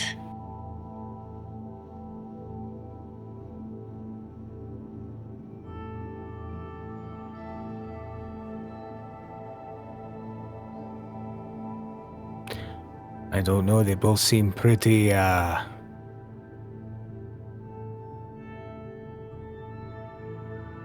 in hand to me. Don't see how you could fit something in between either being alive or being dead.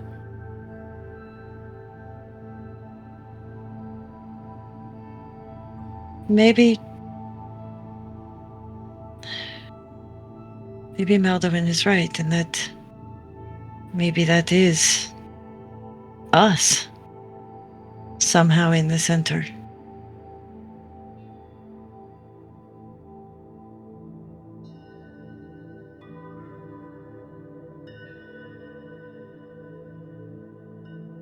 Now, DM, question. Mm-hmm.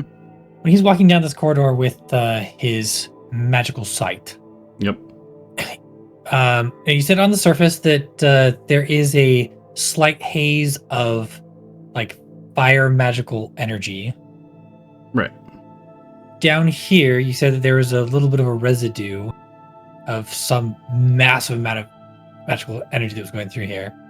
Mm-hmm. Does he get a sense of what type of element? Like, is it air element or is it something completely unrecognizable? Great question. Go ahead and roll an Arcana check for me. Oh no. It's +0. But I got a 19. 19's really good. It's tricky. It doesn't feel like the fire energy you felt above. You do still get that subtle feel of fire energy around you, as it is the season of Embervale. Everything kind of has a slight tint of fire energy around it. But you're also not connected to the air element at all, and you're not quite sure exactly what that energy would entail, but you don't feel like this would be that. The energy here does not feel like anything you've ever experienced before. It's so subtle that trying to pick up on it any more than that is impossible. But you can say for certain you have no idea what the hell it is. That is exactly what I thought it was. Excellent.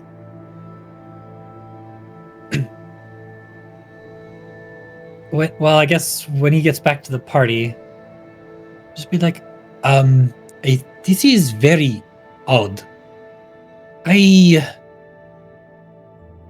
I've had my magical senses through all the seasons and there's always a slight hint of magical essence of whatever season it is in the air. And I am getting a little bit of magical after effect of this place, but it does not.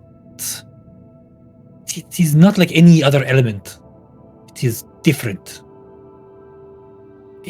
I don't know what it is, but it is not. Does not seem to be an element. Does that make sense to anyone? What? Normally I would say no. But maybe. Malvish? That's something different.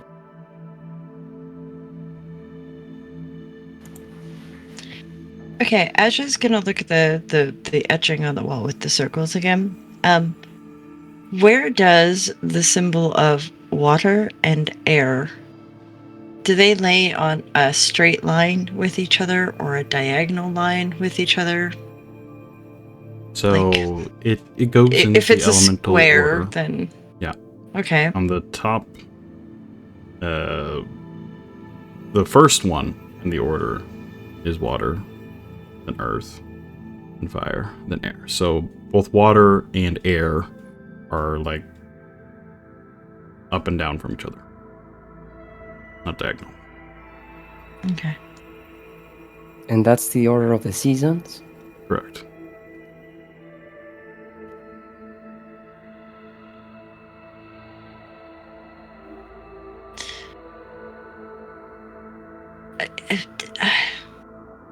When we get out of here, Maldorwen, can we take a look at your maps? Because we know that maybe the one for water is in Elendor, right? And now we kind of know where this one is. Maybe this is also a map. Maybe there are the different sites, and maybe there is some sort of order to it on the map. I don't know, I'm just guessing. But maybe if we get to the center, we can find the answers we're looking for. But what was that about a different element? That's what I mean. If we can get to the center. So if each one of these, for some reason, does match on a map to this pattern, maybe the center point will be another one of these, but to whatever this element is. I don't know, but I think we should maybe focus on trying to get out of here. We need to remember Orem and the Grantars are still very exposed up there. I think And we as could well look as at- the package for Aeon that we probably don't want to lose. We can also look at my map right now. I don't see why not. Alright. Here. And she'll move her little light over to the map. Alright, so And he'll hand it to you because he's really tired. okay, so if this is Elendor and water was here. I'm not very good at. We went. We are west of we are Elendor. West. Northwest, Let's- yes. Northwest. Mm-hmm. Alright. So she's just gonna kind of. Wouldn't the center be Mitrandel? GM? No. Oh, I like how you guys are thinking that's super cool, but no, it doesn't align at all. Oh, Alright. okay, okay. No. Alright. Good thoughts, Maybe though. that's not it. It was just very strange that Uh. water and air were so close together that. But that's where Kertus was, and that's what we are gnomes. We are air and water. I mean, we do move, but we've mostly been in between these places as well. That's weird. Is that a coincidence? I don't know. As Cordrin said, this is ancient. I have to say, I had a pang of grief when he said he gets to consult his archives. Sadly, I think the one book that I know about that may have had anything to do with this is the same book that everybody else is looking for. That is in the hands of who knows at this point. And she folds up the map and hands it back.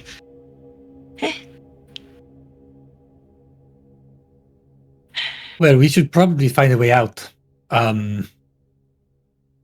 If Around- if There we is find any something- more interesting bits, we should definitely record. Because I don't know if we'll be able to find this after the season. But we really do need to get out. Around this time, I need all of you to make a wisdom saving throw for me. Oh no. That doesn't sound good. What? It's great. Ooh. 9. 9. Okay. 14 for Ruka. DC is 15. Darn it! 18. 18, very nice. And then for Euan, What about Mian? Oh. Euan is yours, just taking forever to roll. I think. Crypt, are you muted? No, you don't. Should be back in a bit. Oh, okay. I didn't see. Back in My a moment, bad. yeah. All right. It doesn't really matter. As those of you that failed, which is everyone but Asja, I will say Euan fails. All of a sudden, your vision is like pulled away from your body for a brief moment as it follows the hallway down past this crevasse into the other hallway, turns right, and then there's a staircase that leads down. You like are pulled further and further, almost like it getting closer and closer as you turn that staircase and see a large doorway in front of you. And you just hear in your voice, "Om." And that is where we're going to end tonight's session. Oh my god. Oh, man. Monolith. Oh no! Well, thank you all so much for being here. Lots of lore drops tonight.